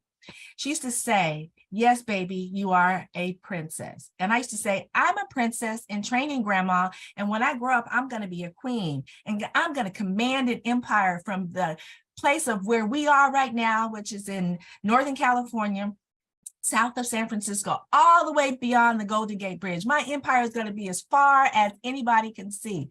And all my cousins are going to be my soldiers, and they're going to protect me. And I'm going to have the best and most beautiful empire ever. Everyone's going to be happy. Everybody's going to have enough to eat. Everybody's going to be peaceful. There's going to be no fighting, and we're all going to love each other. And she used to say, baby, you can have all of that as long as you remember to see the things that you can't see. Imagine the things that you can't see, because in your life, it's not what you can see, it's what you can't see that holds the key to your future. And over the course of our years together, we would have these conversations. And whenever I had a little stressful moment, I would reach out to my grandmother. So I lived in this magical world, believing that I was a princess in training to be a queen. It went with my world of being in fantasy. However, by the time I got to fourth grade, the reality of the limitations that are placed upon us from others and the limitations we place upon ourselves kept me from unlocking the unlimited possibilities. When I started fourth grade, I went to a new school. I was being skipped from second to fourth grade. And I was going to be now attending school with my cousins at the big kids school. I was super excited about that. However, when I stepped into my classroom, I was overcome by a tremendous amount of fear. The fear that I felt inside me was very different. It was a kind of fear that I felt when I knew I was getting ready to get a spanking for misbehaving. My stomach went all queasy and was all quivering, and like not even butterflies. It was just like in knots.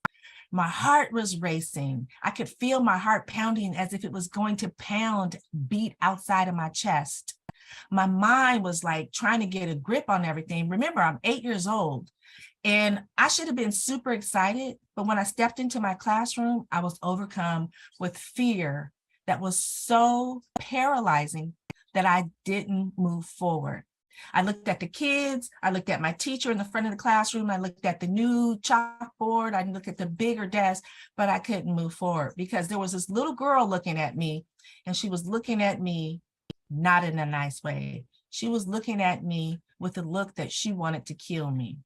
And while the teacher was busy talking to other parents, she walked up to me and she told me, you're going to be my target for this year. And I'm going to make sure that I do everything possible to make you suffer. You see, I was 8 and she was close to 10, and she probably weighed 20 pounds more than me. And from that moment forward, I knew that I was going to have a difficult year. In fact, this girl bullied me all throughout most of the school year. She would hit me. She would push me down. She'd punch me in the stomach. She would pull my hair. She'd bump my head against the water spigot or the water fountain. She would do stuff to me on the playground, throw dirt at me, throw sticks, throw rocks at me. And back in those days, we didn't have a yard duty like the kids have today. And so I went through this day after day after day. And what happened is I began to make up stories about why I couldn't go to school. My stomach hurt, I had a headache, I wasn't feeling good. None of those worked, and I continued to have to go to school. It was so bad that I actually began to have real stomach aches. I actually began to manifest an illness. And I went to numerous doctors who could not diagnose what I had. But that instance, that moment in fourth grade, put me on a journey of 17 years of dealing with my health and well-being, of dealing with issues where I wasn't feeling well. But let me get back to the story about the little girl. So finally, I had this conversation with my grandmother, and I told her a little bit about what was going on. I didn't tell her the details, but I told her I was afraid. And she said, again, baby, remember, Grandma always says that the solution is not what's in front of you, it's what you can't see. It's not the obvious things that you need to pay attention to. It's the little subtle things, the things that you can't see. That is where all the answers to your problems are. And so I got to thinking, I got to dreaming, I got to fantasizing. I tapped back into that little girl self of mine, because remember, I'm a princess in training to be a queen, and queens rule their empire. And I figured out a solution. So one day the girl came up to me in school, and she proceeded to do what she was going to do. And I rolled up my fist and I punched her in the nose, and I had no more problems since. And I was able to finish that year without being bullied anymore, without her punching me, without her terrorizing me, without her pulling my hair. And I finished that school year in honors. But it was that school year that set me on that 17-year journey with my health and well-being. And through this journey, I encountered many instances, but I knew from that moment in fourth grade, when I conquered my fear of the bully, that I could conquer any fear in my life. And so I set myself out to discover what it was that was limiting me in all areas of my life as I traveled down my path to bliss. And what I realized was I was looking at the problem from seeing the solution in front of me instead of tapping in to the unlimited possibilities that lie behind the solution that I couldn't see. You see, I had troubles with my relationships and my family, with my friends, my work colleagues, my business. I would have money flowing into my business and it would go right back out. I was not feeling unstoppable. But what I discovered when I was 25 was I have the key, and the key is tapping into the unlimited possibilities through wellness to wealth. When I was 25 years old, I had a download, and the divine showed me exactly what I needed to do. I incorporated that into my life, and within 9 months, I was completely healed of my illness that I had been suffering with for 17 years. And everything in my life changed. My relationships changed. My business went from being a no-name business to being one of the top 50 women-owned businesses in the Silicon Valley. Everything in my life gelled and ebbed and flowed. And it was because I learned how to tap into unlocking all those locks that I had placed on the door to unlocking the unlimited possibilities. And the gift is that you can learn to do this too.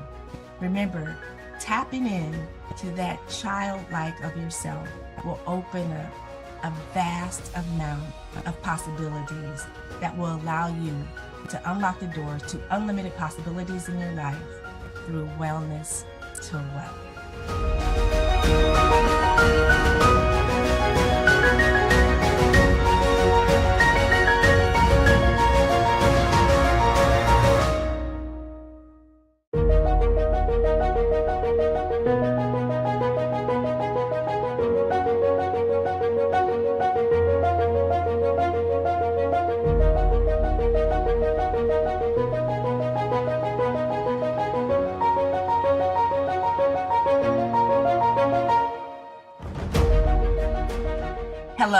Hello. It's Rochelle Marie Lawson, the Queen of Feeling Fabulous, owner of Blissful Living for You. And it is so exciting for me to be here to share with you how you can unlock the unlimited possibilities in your life through wellness to wealth. And you may be thinking, how is my wellness connected to my wealth? And how does that unlock the unlimited possibilities for me? Well, I'm going to share with you in the time that I have with you, one, why this is important. 2, how you can tap into that magical place where all of what you desire resides. And 3, I'm going to give you some distinct steps on what you can do to begin to unlock the unlimited possibilities in your life that expands beyond everything that you can currently imagine now.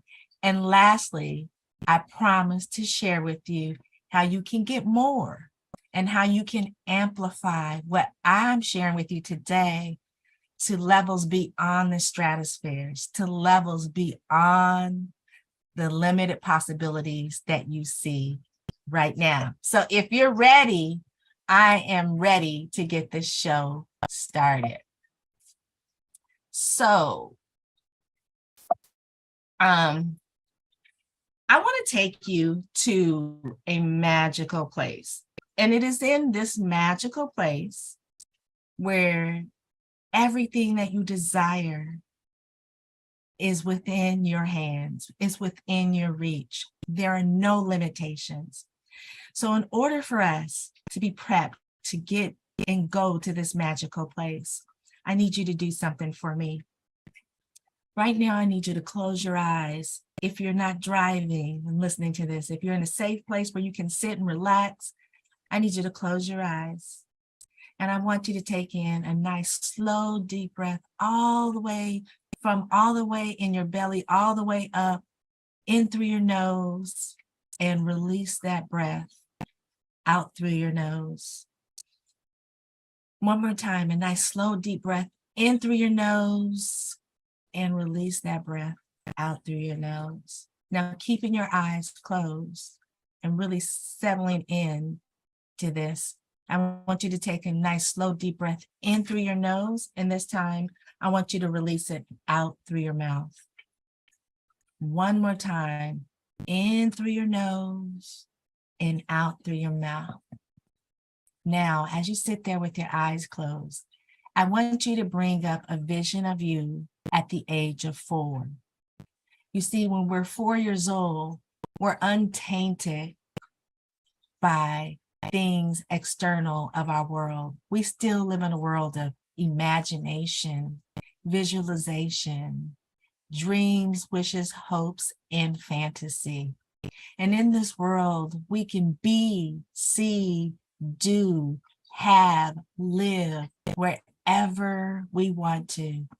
There's nothing preventing us in our magical world of imagination and fantasy that holds us back from being all that we can ever want to be.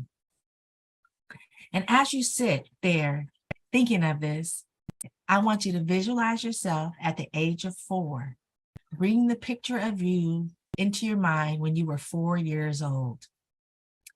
And as you look at yourself from your eyes that you are now, and you're looking at this 4-year-old version of yourself, I want you to look at how your hair is, what kind of clothes you have on, where you may be, what you may be doing, how you are showing up in the world as that brilliant, unstoppable, bold 4-year-old that's living without any limitations.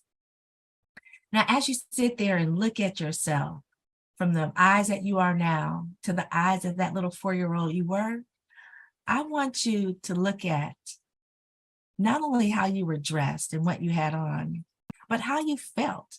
Did you feel happy? Did you feel invigorated? Was the only thing on your mind was to go outside and play and create some kind of game, some kind of fantasy? What was it that excited you during the day or got you excited for the day when you were 4? And as you're thinking about that, I want you to take steps forward or toward that 4-year-old little person you were. As you get closer, I want you to look into the eyes of that 4-year-old, because in those eyes of that 4-year-old believes that they can be, see, do, and have anything that they want. And there are no limitations beyond maybe what their parents might do for them, but there are no limitations for them. Keep taking steps forward until you are within an inch from that 4-year-old little child, and embrace that energy of you as that 4-year-old little child. Hold on to that energy. Hug that 4-year-old little child if you need to, but know that that 4-year-old little child still resides within you. Because in this magical place, you are uninhibited by what's going on external of the unlimited possibilities. Now, I want to bring you back into the world of reality. So you got that vision, you're holding on to you as that 4-year-old little child. And now we're going to take some nice deep breaths in through your nose, out through your mouth. Again, in through your nose, out through your mouth. One more time, in through your nose and out through your mouth. You see, now we're back into reality. Now we're standing back into where we are in this part of our journey on our path to bliss. And wasn't it nice to feel that 4-year-old self you were? Wasn't it nice to see that again? Because in that magical place holds the key to you unlocking the unlimited possibilities in your life through Wellness to Wealth. And the problem is that once we get to school, we're systematically trained to think in a limited possibility. We're systematically trained to think beyond the logic. I'm sorry, we're systematically trained to not think beyond the logic, but to think about the logical, the analytical, the things that we should be doing. And all of these are external of us because they limit us to where we want to go and to what we want to do. So the unlimited now becomes limited. And what happens is our time gets taken away from us. We are put upon different sides. So we're put upon each other to fight against each other's. Our words are manipulated. Again, we're in our systematic formalized education training of being schooled. They turn us against each other, Democrat versus Republican, white versus black, male versus female. They fool us into thinking that we really have choices when in actuality, our choices are become more limited. They scare us into believing things that are going to happen to us if we don't toe the line, so to speak. And they give us false hope about things that may not be a reality for us. This is what I want you to understand, my friends. All of this steals our time. All of this helps us to put locks on the door of unlimited possibilities.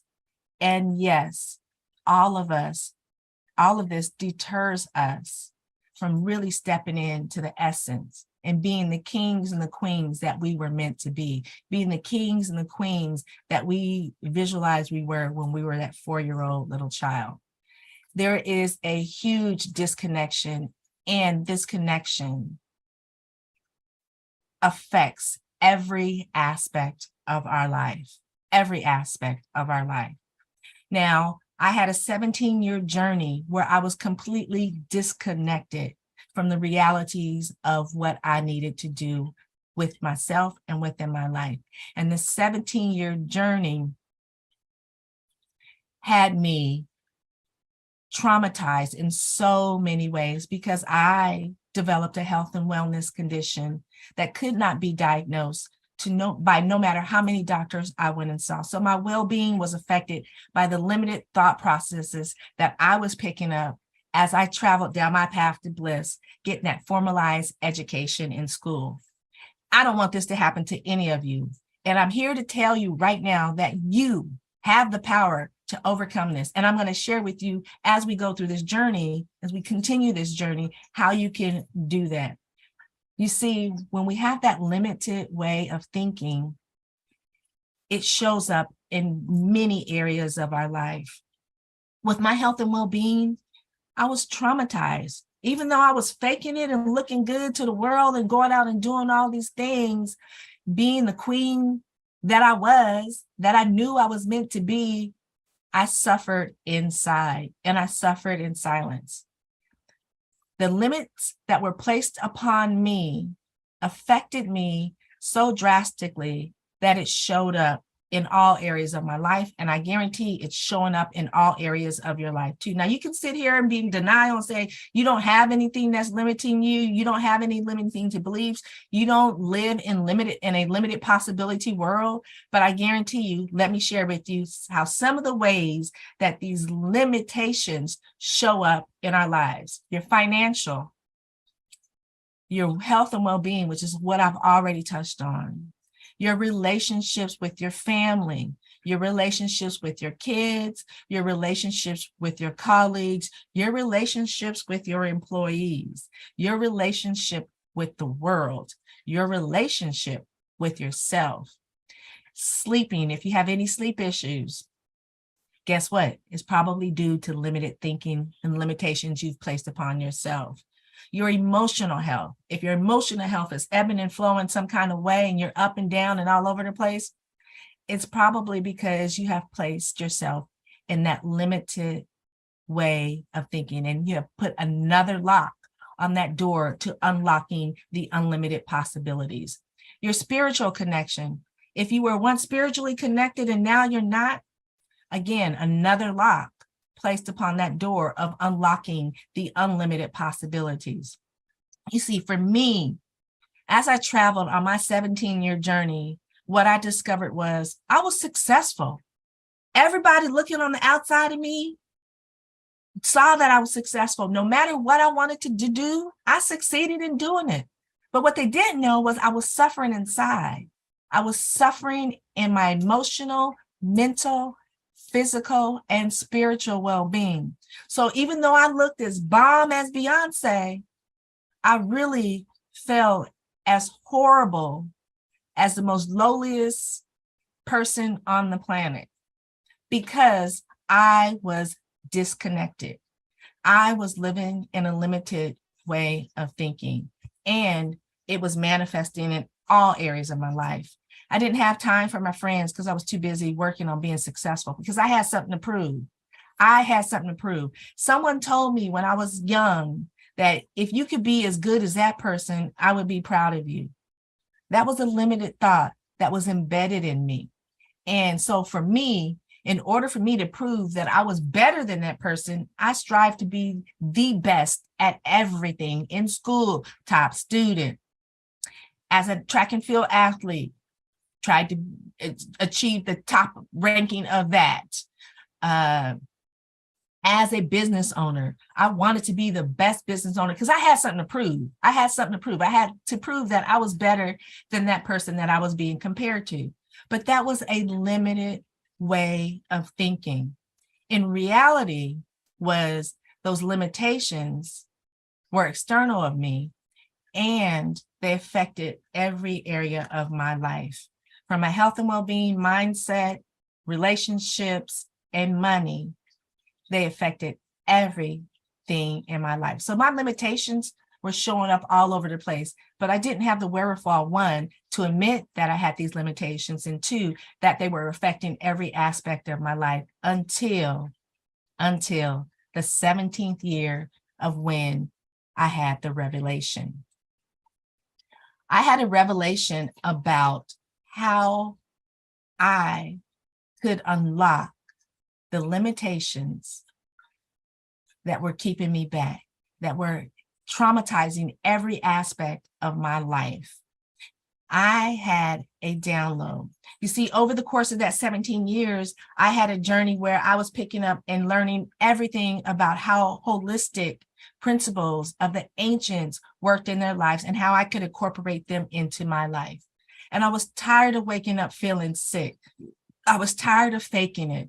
I was tired of putting on a front for those that really didn't mean anything to me because I thought I had something to prove to them.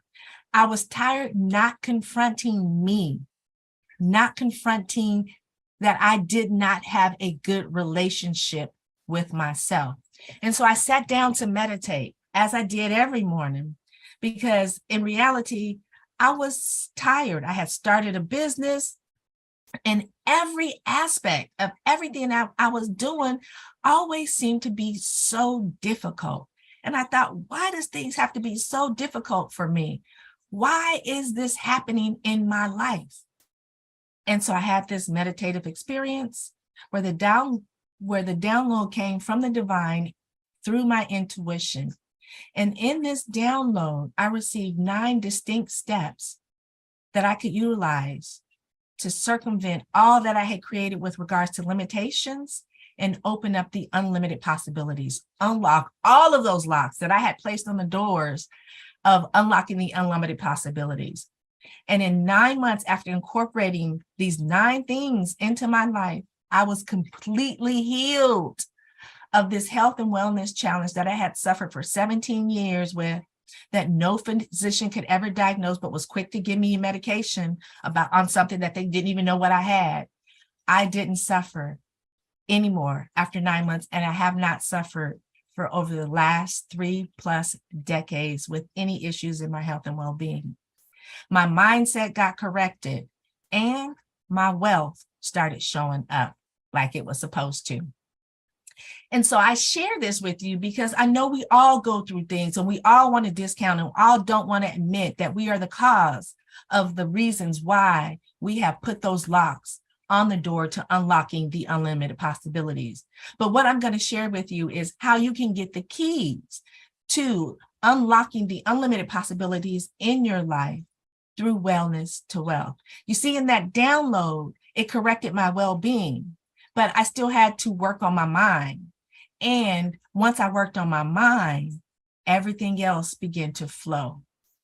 It wasn't until I discovered my unique personality type and my unique body type through this download where I was able to curtail and do things that were specifically beneficial for my uniqueness, my divine gift to this planet, that allowed me to step into my purpose. And when I did this, my friends, the world became my bowl of cherry. And my empire that I wanted to rule when I was a little girl that went from my grandmother's house beyond the Golden Gate, I now rule my empire. And my empire is so vast, I don't even see it as being limited because I have unlocked the door to unlimited possibilities. So I want to share with you how you can get the keys to unlocking the unlimited possibilities in your life. But before I do that, I want you to really ponder this question. Where would you like to be with your health and well-being?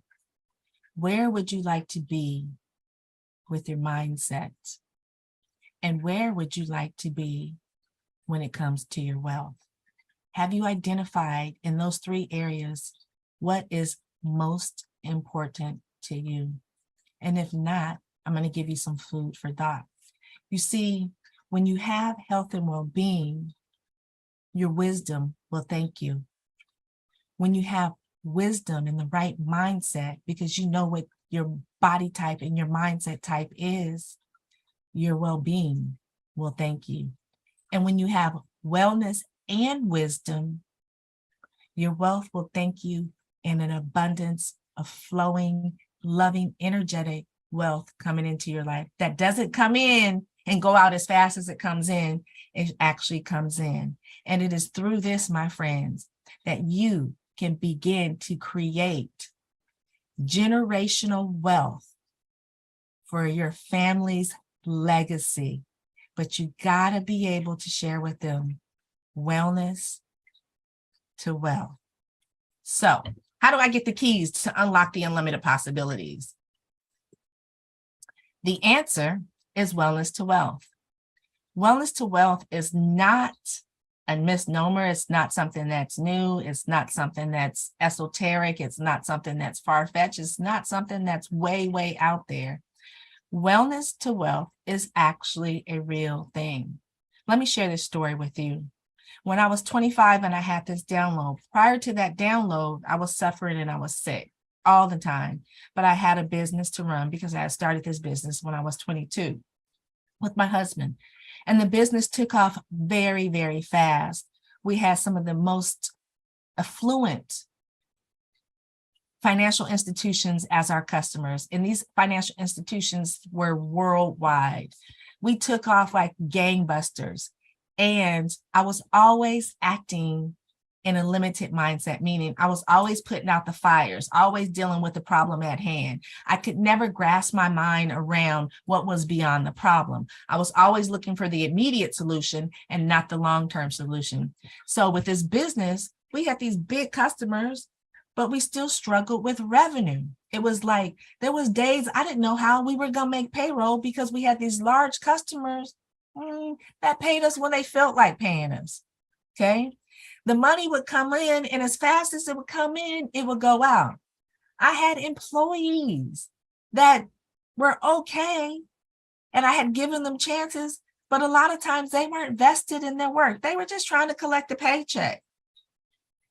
I had relationships with other businesses that I supported along with my business, and those relationships were tenuous. Nobody was loyal. And I myself was angry, irritable, not nice. I was really just always putting out these fires. So I was always attacking the fire and attacking the immediate solution, but not looking beyond that. So I would fix this problem, and then another problem would come, and I'd fix that problem and another problem would come. It was like these problems had octopus's arms and they just kept branching off. Once I discovered Wellness to Wealth through my download and began correcting my health and well-being in every aspect of my life based on my unique personality and my unique body type, those problems with employees, well, I found solution for them.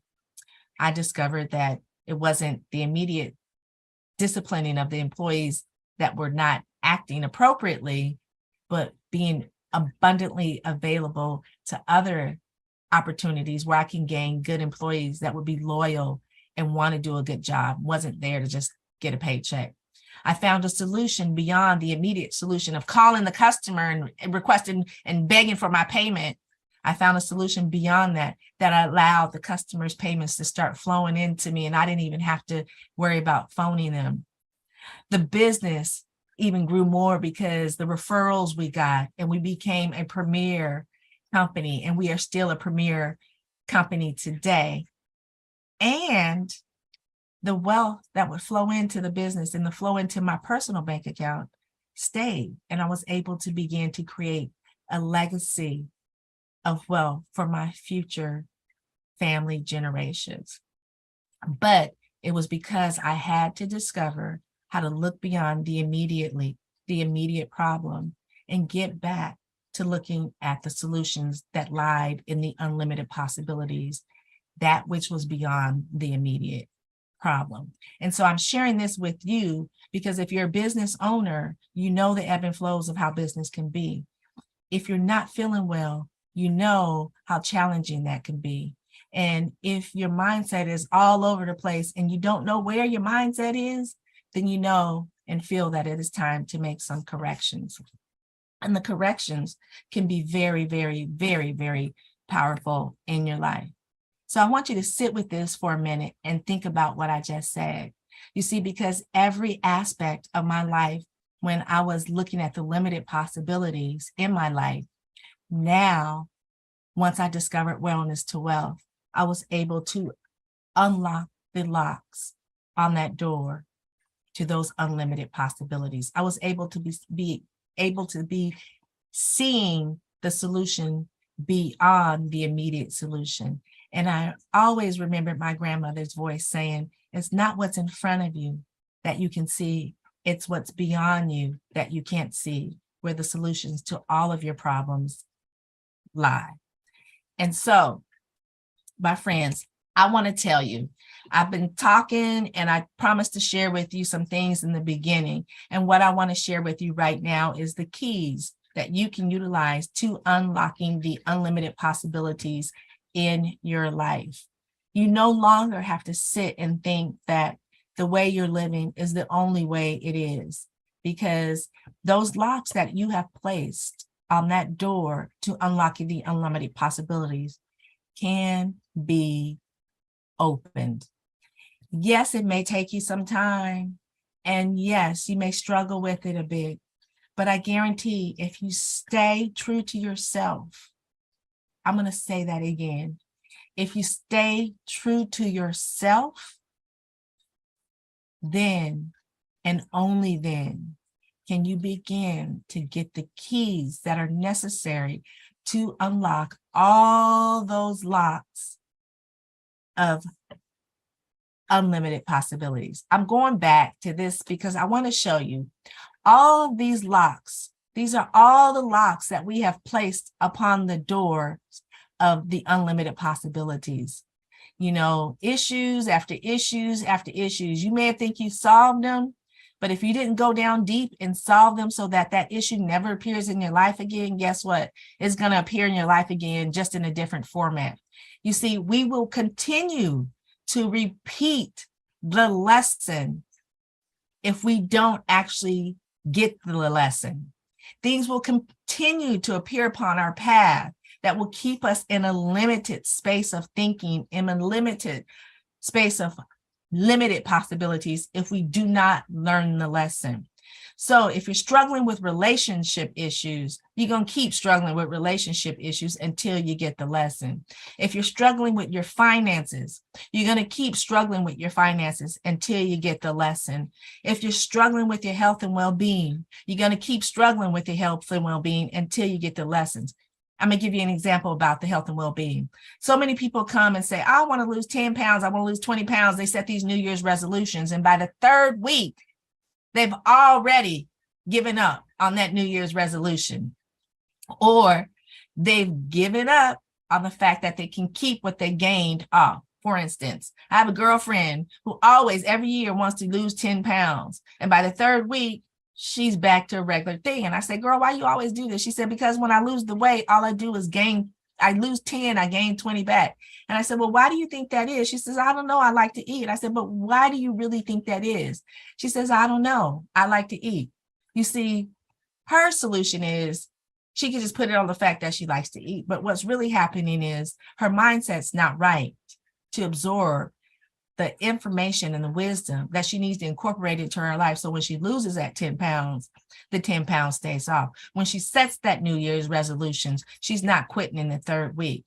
When she starts to embark on her journey of correcting her health and well-being, she starts to see results that leads her to wanting more results. It's like having candy. Once you take one bite of a good piece of candy, you want to have another bite. Once you get the good feeling of what it is to travel from wellness to wealth and experience the unlimited possibilities in your life, you want to get more of that good feeling. And so all of these locks represents the locks that we've placed upon ourselves and our lives. And these keys that are here on this screenshot here are just a few of the keys that we need to utilize to begin to access the unlimited possibilities, to begin to open up these locks, all these locks that we've placed on that door, so that we can go back to that magical place where imagination and fantasy had us believing, seeing, doing, and feeling any way we want it to be. So I wanted to bring this back to you because I guarantee some of you are looking at me have many more locks on that door than what I'm showing here. But I'm going to share with you right now how you can begin to unlock those locks and open up a whole new world, a whole new experience, a whole new way of living, being, doing, seeing, and having that you will love me for. I guarantee. You may not remember my name, but you'll remember this presentation. You'll remember this talk, because I'm going to do some things for you that's going to help you to unlock those unlimited possibilities in your life. So the keys to unlocking the unlimited possibilities, it really is pretty much a 5-step process. And it's pretty simple when you think about it. When you can tap into that magical place, when you can be that magical being that you was when you were 4 years old. Remember, you're holding on to that 4-year-old. Then, and only then will you be able to live the life of your dreams. Let me share this with you before I get into unlocking the keys to unlimited possibilities. You see, the young ram does not know limitations. That little ram only knows that they are at the beginning of their life, and they only see the possibilities ahead of them. There is little doubt in how their mind, there's little doubt in their mind of the limitations in life. All they see is the possibilities. So when that little ram with little doubt in his mind cannot figure out something, they figure out another way to do it. You see, their mind is abundantly filled with unlimited possibilities.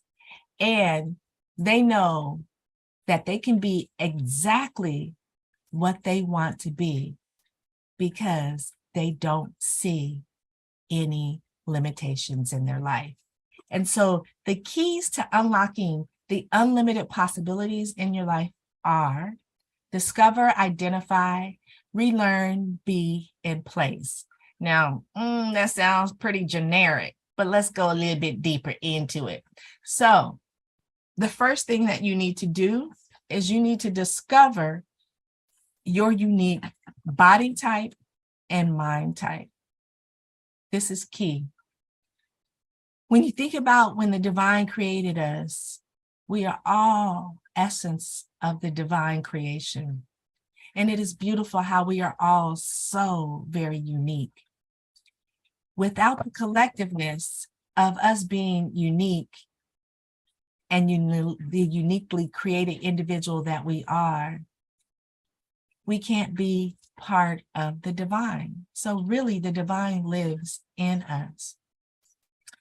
Even twins have uniquely different DNA in their cellular structure. Now they may be identical and they may look alike, but they're uniquely different individuals.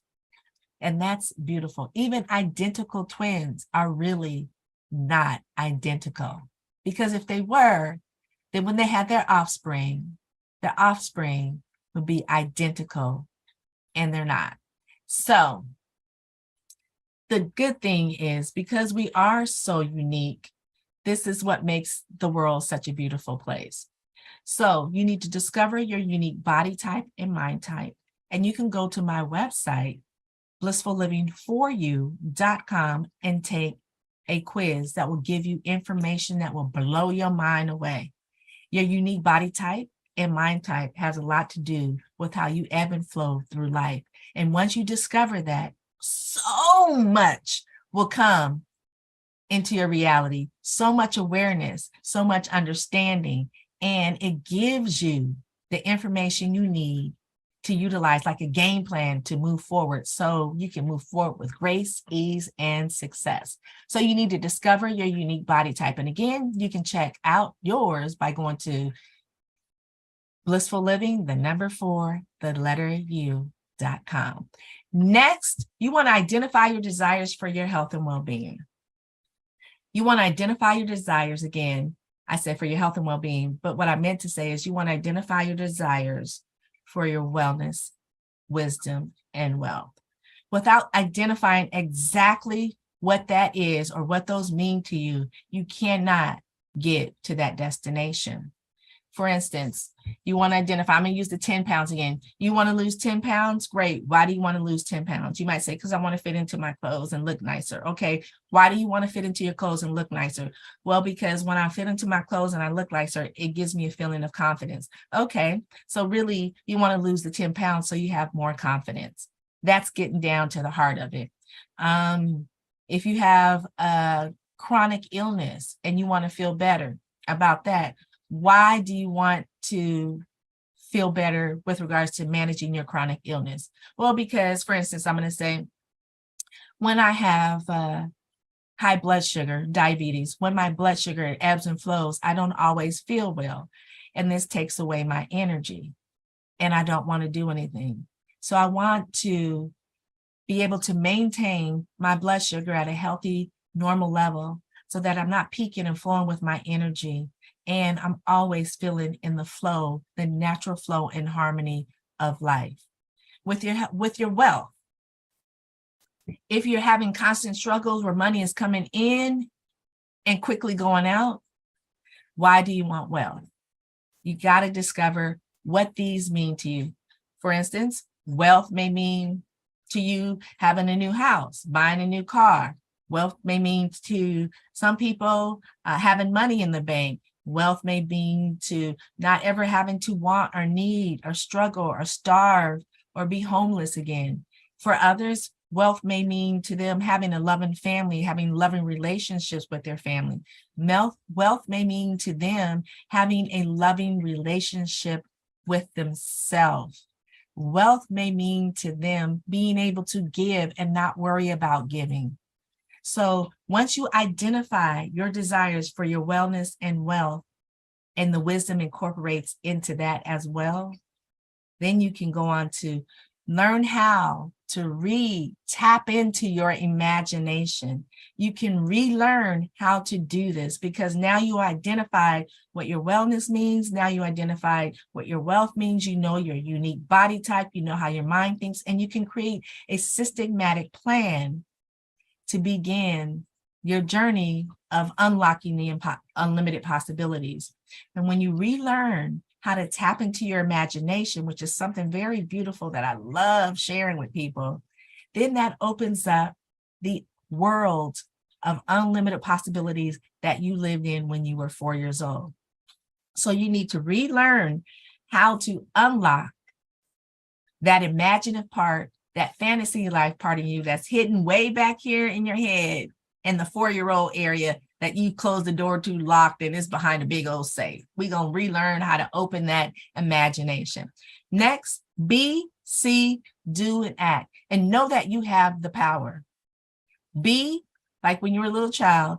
Do, like when you were a little child. See, unlimited vision, like when you were a little child. And act. If you don't take action, my friends, if you don't know you have the power within you to take action, to change your life, to make it better, unlocking the keys to unlimited possibilities in your life through wellness to wealth, if you don't take action, nothing happens. If you don't take action to lose the weight, nothing happens. If you don't take action to correct your mindset and your limiting beliefs, nothing happens. If you don't take action to identify what wealth means to you and start creating wealth generating that flows back into you and stays with you, nothing will happen. You can wish and dream all you want, but without any action, a dream is just a wish. A wish is just a fantasy without action. So you have to be, see, do, and act, and know that you have the power to change your life. Place. This one is so beautiful because you need to not place no limits on the possibilities of your life. Squash all that school training that told you and taught you to be a limited thinker, thinking that the limits are just limited. You have limited possibilities. Squash that. Place no limits on the possibilities of your life. And if you don't remember anything that I shared with you, anything throughout this whole time I've been talking to you, I want you to go away with this one thing. Place no limits on the possibilities of your life. Place no limits on the possibilities of your life. And when you begin to do that, you will begin to start unlocking that particular lock that you've placed limits on. You will begin to unlock that particular lock and start freeing some of that aspect behind that closed door of unlocking the unlimited possibilities. It's time to stop spinning your wheels. And what I want to share with you is I want to welcome you to Wellness to Wealth, the key to unlocking the unlimited possibilities. I want to invite you to take a 12-week journey with me. As I promised, I was going to share with you what you need to do and how you can get more. If you're really serious about unlocking the unlimited possibilities in your life, in your business, your relationships, your money, your wealth, and your well-being, your mindset, if you are really serious, if you're tired of playing small, if you're tired of being stuck, if you want to get some advice for someone who's been there, done beyond that with the health and wellness challenges, with the mindset challenges, with the wealth challenges, with the business challenges. I am still a top 50 woman-owned business in Silicon Valley with my first business that I started way back in 1989. And I've commanded that business. I've spoken all over the world about how to be a phenomenal business owner. I am the first woman-owned, minority-owned business owner in the telecommunications industry in the Western region of the United States. And I continue to command that business, but I also have my business, Blissful Living for You, that I've also been commanding since over 15 years. And that aspect is what feeds my soul, because it allows me to feed all of you the gifts and the wisdom that you need to do. So it's time to stop spinning your wheels. Welcome to Wellness to Wealth, the keys to unlocking the unlimited possibilities in your life. I invite you to take this 12-week journey with me, and we will work on identifying the disconnection of your interior self with your exterior self. We'll remove the sludge from your body and mind that prevents you from unlocking the unlimited possibilities. We will peel back the layers of that onion so that we can get to that beautiful lotus flower that's inside, where all the essence, all the beauty, and all the unlimited possibilities lie. We'll identify and rewrite the self-limiting beliefs that you have that are blocking your path to bliss and skewing your view of the unlimited possibilities in your life. Intentionally, we will create the blueprint for you for the life that you desire, and we will identify what you want in your wellness, what you want in your wisdom, and what you want in your wealth. We will begin implementing, balancing, correcting, and harmonizing techniques that enhances your well-being, your wellness, your wisdom, and your wealth. We'll take structured, targeted, laser-focused action steps designed for you to experience immediate results, and we'll open up all of those locks that you've placed on the doors to unlimited possibilities that you didn't even know existed as you begin transforming your life. So I open my hands out to you. I'm here for you. I want to save and elevate and amplify as many lives as possible, as many lives as I can, because it worked for me. It's worked for countless others, people I've worked with. Once I show you this, your life will never be the same. Your wellness will never be the same. Your wealth will never be the same. And your wisdom will never be the same, because you, my friends, will have all that you need to unlock all of those locks on that door to unlocking the unlimited possibilities in your life. So why don't you join me in this wonderful Wellness to Wealth mastermind opportunity? Now, this is a magical place. I want you to sit with this vision and hold it and absorb it into your essence, because this is where the beauty of it all lies. This is how we're interconnected in the universe. And this is the amazing place I want you to ebb and flow and be. This, my friends, is where you tap into unlocking the unlimited possibilities through Wellness to Wealth. I want to thank you for your time. I am ready to show you how to unlock the unlimited possibilities in your life. Are you ready?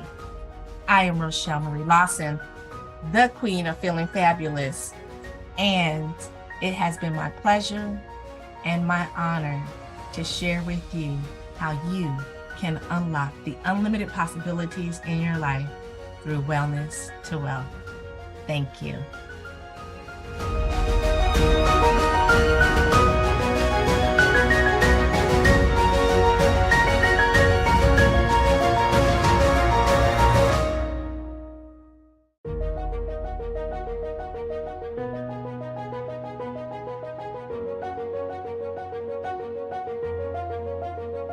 Well, hey, it's me again, and I've got another great speaker who's going to be a part of SuccessFest, Tamika Lang, well, otherwise known as the Mermaid. She's going to be here speaking at SuccessFest this year. Welcome, Tamika. How are you? I am great, Belton. How are you doing? Oh, not as good as you, and I'm fantastic. Hey, Tamika, you know, it's amazing. I know they call you the Mermaid because of a lot of different reasons, but here's my first question for you.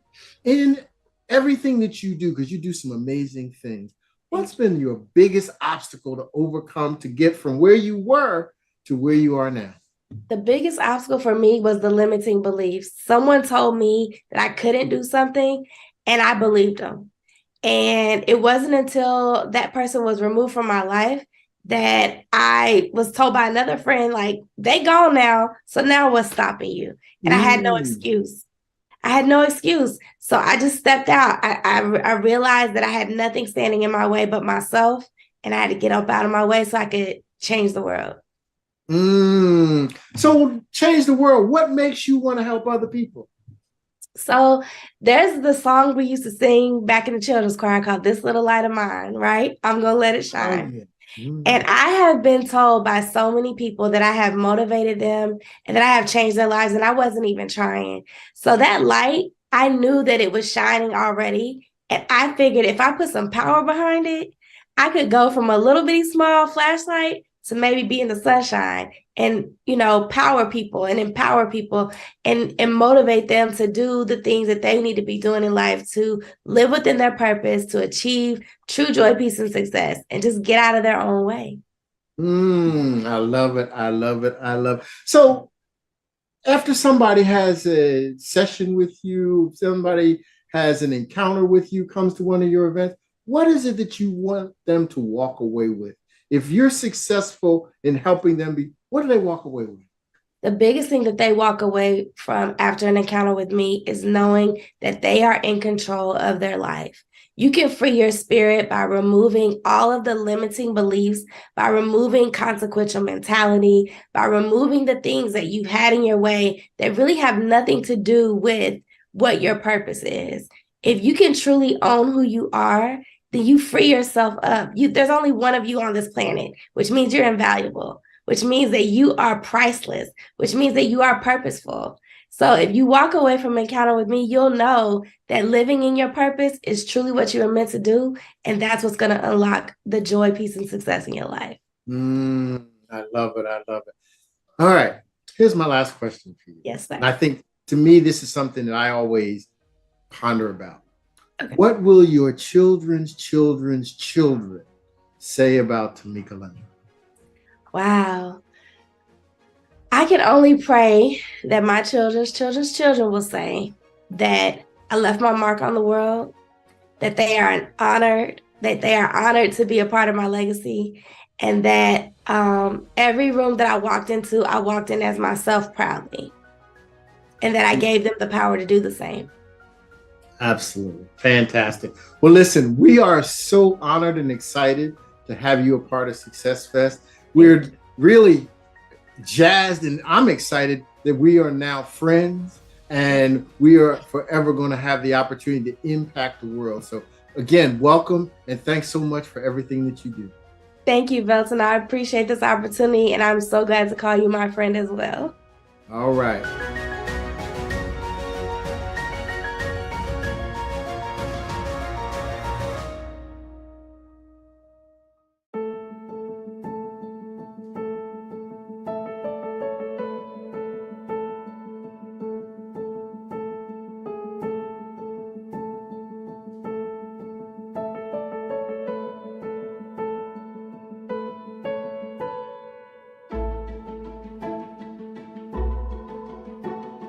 Hey y'all, I am Tamika Lang, your free spirit coach, and I am here to welcome you to the Live First movement experience. When's the last time you screamed? Truly screamed from the pit of your stomach out of frustration, out of anger, out of anxiety, out of sadness, out of happiness? Depression and anxiety, limiting belief, and self-doubt show up in many ways. Doing the things you've always done just to get by, all while having a burning need for more, we all experience that. In 2006, I almost lost the battle with depression. None of the coping techniques I had previously relied on were working. I had spiraled uncontrollably. I was over-medicated and dependent on the experts to heal me. I was chemically imbalanced. I was unable to focus or even care for myself for several months. My hair was falling out. And as a Black woman, your hair falling out, listen, it was really horrible.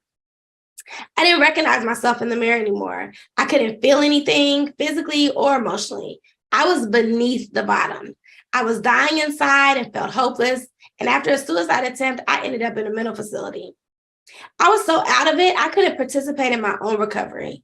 I would go to sessions and I would just stare at the walls, not even the promises of being granted visitation from my son or my brother or my mom, my parents were enough to encourage me to try. I was really ready to give up. Then in one group session, I was listening to this older man tell his story, and I stood up and I screamed. Everybody in the circle was shocked because I think it might have been the first time in days that anyone had heard my voice. The therapist came and held my hand. She looked me in the eye and she said, "Scream again." I stared at her, but I followed her directions and I screamed and I screamed and I screamed. And I screamed some more until I was too exhausted to stand. She sat on the floor with me and she said the most profound thing I had ever heard. "Tamika, you never wanted to die. You just wanted to stop living the way you were living." She was right. I only wanted to stop living the way I was living. My ability to live had literally been dependent on me having the courage and the strength to find my authenticity, to define what being Tamika really meant to me. Enter the foundation of the Live First movement. Are you feeling uninspired and disconnected from your life? Are you struggling to find meaning and fulfillment in your existence? If so, then it's time to start living a free-spirited life and finding your true purpose. Connecting to your purpose is the key to unlocking the joy, peace, and success that you deserve, and most of all, to living a more free-spirited life. At first, stepping out of your comfort zone and pursuing your passions may seem daunting and overwhelming.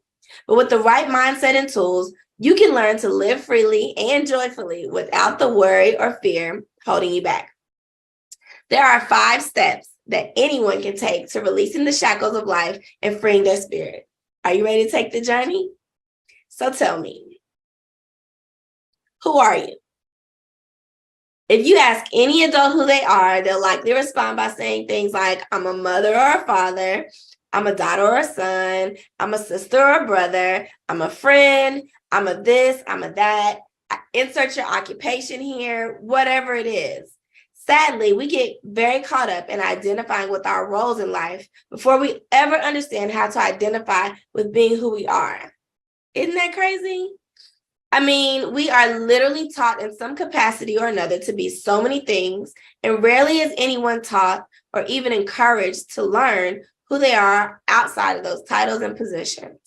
Even as I sit here attempting to explain this concept, it gets a little bit confusing because how can you describe such an abstract thing? Well, first, you need to define who you are and what your priorities truly are. This may sound simple, but it can be challenging to do if you haven't given it much thought before.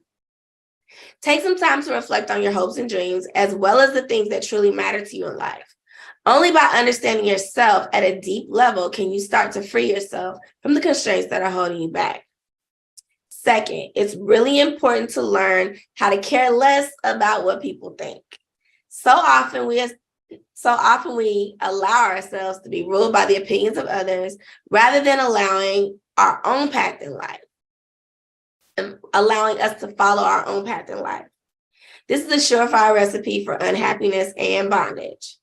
Now, I know it's easier said than done because we live in a judgmental society. So many people have expectations of us. No one wants to be a failure. No one wants to disappoint the people they love.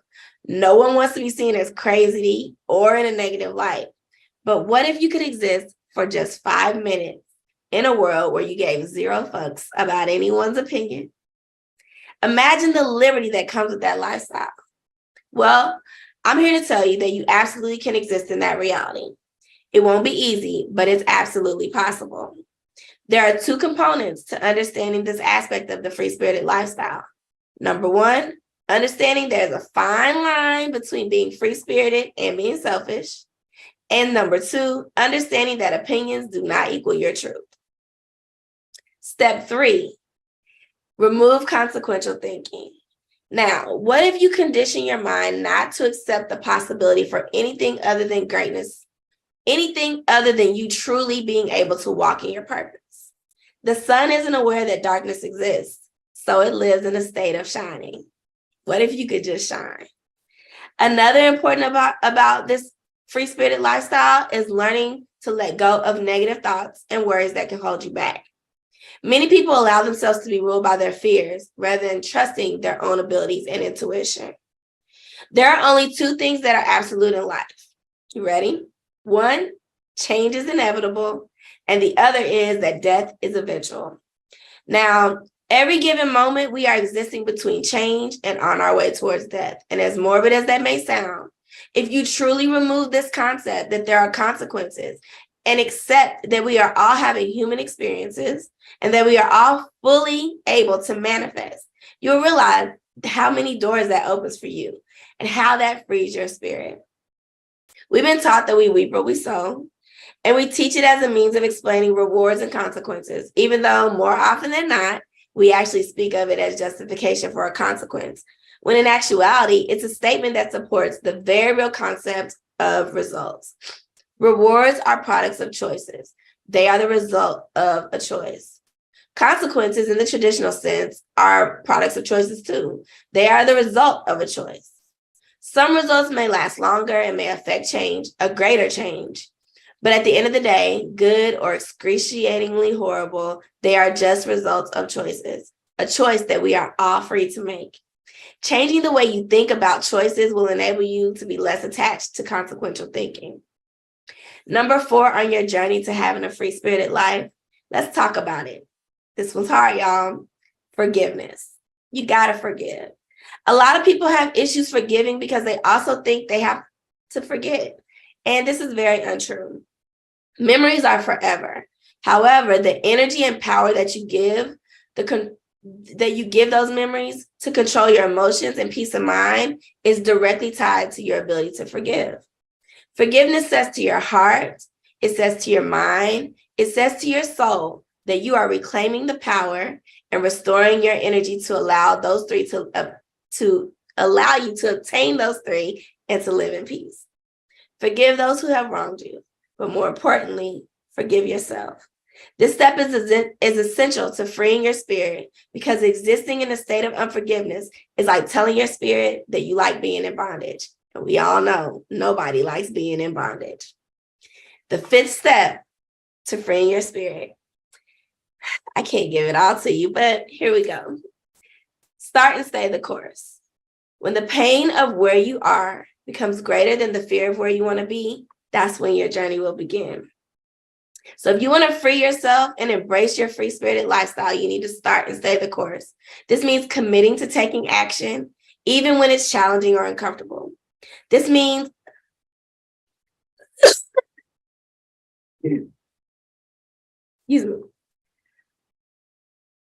This means being honest with yourself about your goals, your dreams, and giving yourself permission to pursue them.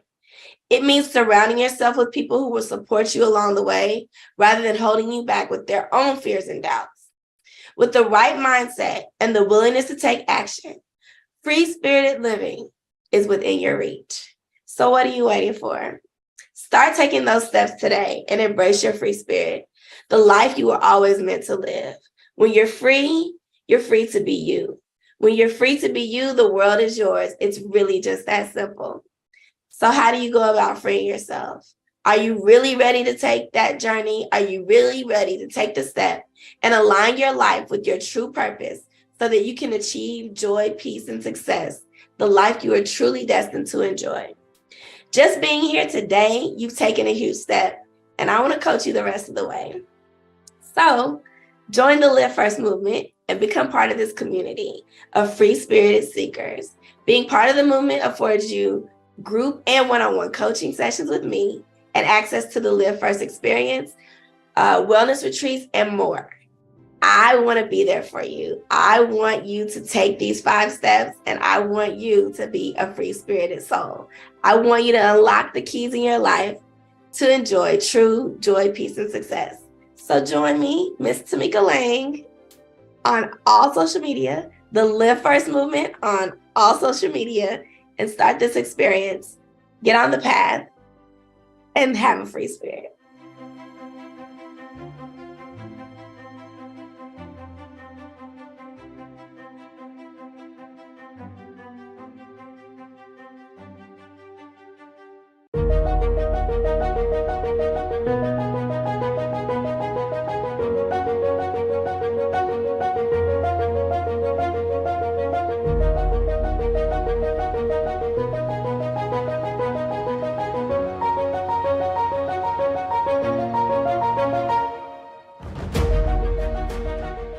Good teams become great when the players learn to trust each other enough to replace me with we. Hi, I'm Velton Shaw, and I am the founder and chief strategist at Leadership Dynamics International, where we work with people just like you to teach you and to help you create a culture of champions in your organization. Well, what do we mean by that? A culture of champions means a dynasty, something special, where people feel celebrated, not tolerated. And because they feel celebrated and they know that they're going to get the accolades that they really want, they're willing to go the extra mile for them, the team, and for you as their leader. The quote that I used was a quote by the infamous basketball coach, Phil Jackson. And he said, good teams become great when the players learn to trust each other enough to replace me with we. That means I'm willing to put my own personal agenda aside because it's more important that we as a unit, we as a team succeed. Let me let you in on a little secret. There's only one thing that people value on the same level as monetary compensation. What is that? That's winning. Everybody wants to be a winner or to associate with a winner. So if you can create an environment as the coach, as the leader, as the person in charge, where people feel as though their contributions are valued and important to the success of the unit. And because the unit wins, they win. Because the unit is successful, they're successful. Because you, as the leader, are recognizing their contribution on a consistent basis. So, Velton, how do I do that? How do I go about making sure that my people feel that as though they are celebrated, not tolerated, their contributions are recognized, and they are important to the success of the team? Back in the 80s, there was a gentleman named Tom Peters. He wrote a book called In Search of Excellence. He wrote a sequel to that book called A Passion for Excellence. And there was a concept in that book that I loved. And the concept was management by walking around. Management by walking around. That means that you, as the leader, have to walk around the operation. Now, we're in the 21st century. We're in 2023.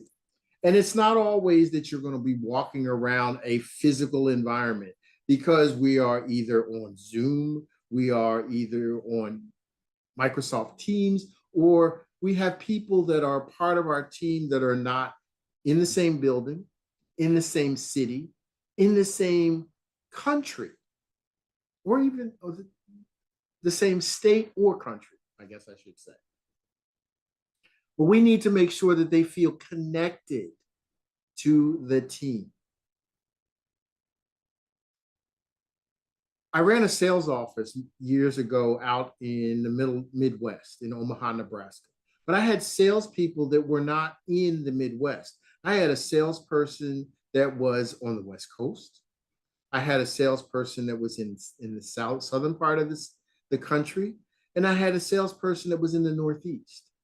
But I needed to make sure that they felt as though they were a part of the team and were connected. So what we had to do was figure out how to make sure that their contributions were recognized. Now, I had people in the same building, on the same site. There are two things that we did. One is we had what we call a virtual happy hour, where every Friday afternoon at 4 o'clock, everybody would get on Zoom, where no matter where they were. Now, we couldn't drink in the building. We couldn't have adult beverages, but we could simulate having fun or adult beverages or whatever. But we played games, we laughed, we had a good time. It was a team building exercise. And because we were on Zoom, the people that were in the satellite locations were able to participate with us. It allowed them to feel included. It allowed them to feel as though they were a part of the team. Secondly, we made sure that we called them, or I called them, at least 3 times a week. And they were not calls to check in on their productivity necessarily. We did talk about their productivity, but we talked about what was important to them. What were the difficulties that they were experiencing, whether it was work related or in another form. I wanted to understand what was going on in their mind, how we could help them achieve the things that they were looking to achieve versus just worrying about the things that we were concerned with. For the people that were in the building, we made it a point to walk around every day. And we walked around looking for people that were doing things that were exemplary, over the top, outstanding. In his book, Tom Peters talked about looking for people that were thinking outside the box, people that were striving for excellence and making a big thing about it, making sure that everybody heard you give them accolades, give them kudos for what they were doing. And the reason we did that is we were trying to create an environment where people understood that to be recognized, you had to do something spectacular. You had to do something great. We never recognized or had any kind of consultation with anybody doing anything negative. Those were behind closed doors. It was only things that were positive that we talked to people about in public. Let me tell you, it's contagious. Because what started happening is people were making a point of going the extra mile because everybody wants to be recognized. Everybody wants to be patted on the back. I know I do, and I know you do too. Everybody wants somebody to make them feel good. So what we were creating was a culture where people understood that they were going to be celebrated if they went the extra mile. Second part of that is we made it a point to stop by or call and just listen. Everybody wants to be heard. There's a saying that says, listen like your life depended on it, because it does. And as a leader, you have to listen. As a leader, let me let you know a little secret. If you're not willing to listen to the people around you, soon you'll have people who have nothing to say. Not a good thing. You want people to talk to you. You want people to give you information. How do you improve upon a situation if you are less informed than the people that are dealing with it every day? So listen like your life depended on it, but ask a few open-ended questions and then be quiet. Let them tell you what's on their mind. Let them give you their opinion of how to solve the situation. Next point. Accentuate the positive. When we talked about giving people accolades for what they're doing, but accentuating the positive means once there's something positive, blow it up. Make it the point of the day. Make it the most important thing that you can communicate at that minute.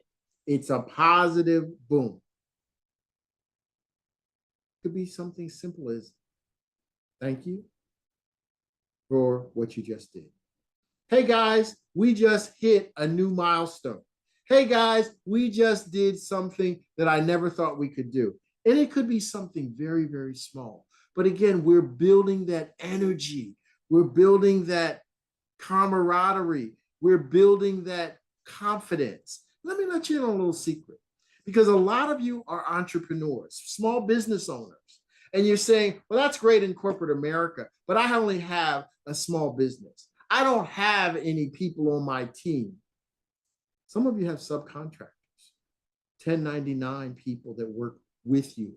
They're your team members. They need to feel as though they're appreciated. They need to know that you understand what they deal with to deliver the results that you're looking for. And if you recognize them, they will go that much further for you. We're creating a culture, an environment that is going to take us from here to here on an express train. But we got to make sure that we recognize it when it happens. The last thing I'm going to say to you as a leader, and I think this is extremely important, search for the answers. The tough answers. Don't make assumptions. Many times, because we are moving fast, we're trying to get things done, we make assumptions. We say, hey, I think this is the answer. Search for the answers. Search for the details. The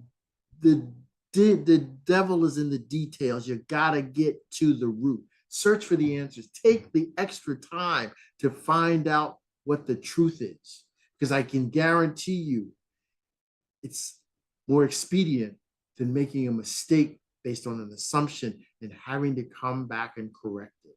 And when you search for the answers, you don't make assumptions, the people around you will respect you that much more. What are we doing here? We're creating a culture.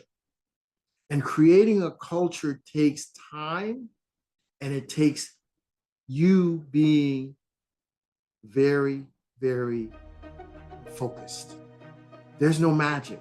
There's no hocus pocus. It's not about your focus. It's all about your focus. Excuse me. Focus on the details. Now, we're creating a culture of champions, and that's what I do. That's what I work with people just like you to do and develop. We have a community called the Culture of Champions, and we invite you to join us at the Culture of Champions, where we discuss those details that take us from good to great or average to outstanding. So go to cultureofchampions.world and come on over and see us. We have a heartbeat community, and we have a Culture of Champions community.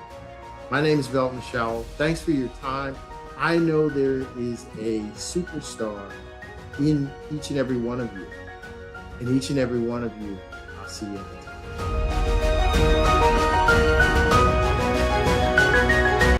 It has been an amazing first day of SuccessFest 2023. I hope you all have taken away something valuable and will carry it with you into tomorrow. Remember, success doesn't happen overnight. It takes focus, dedication, and hard work and your desired goals. Thank you for joining us today, and let's make sure to take full advantage of the opportunities that this event has provided. See you all tomorrow, same success place, same success time. Don't forget, say it, believe it, and do it. Good night, and have a great rest of your day. It's been my pleasure to serve as your host today, and I am Dr. Stephanie Wall, the Tower of Power. Woo! Fire! Boom, boom, boom, boom, boom, boom, boom.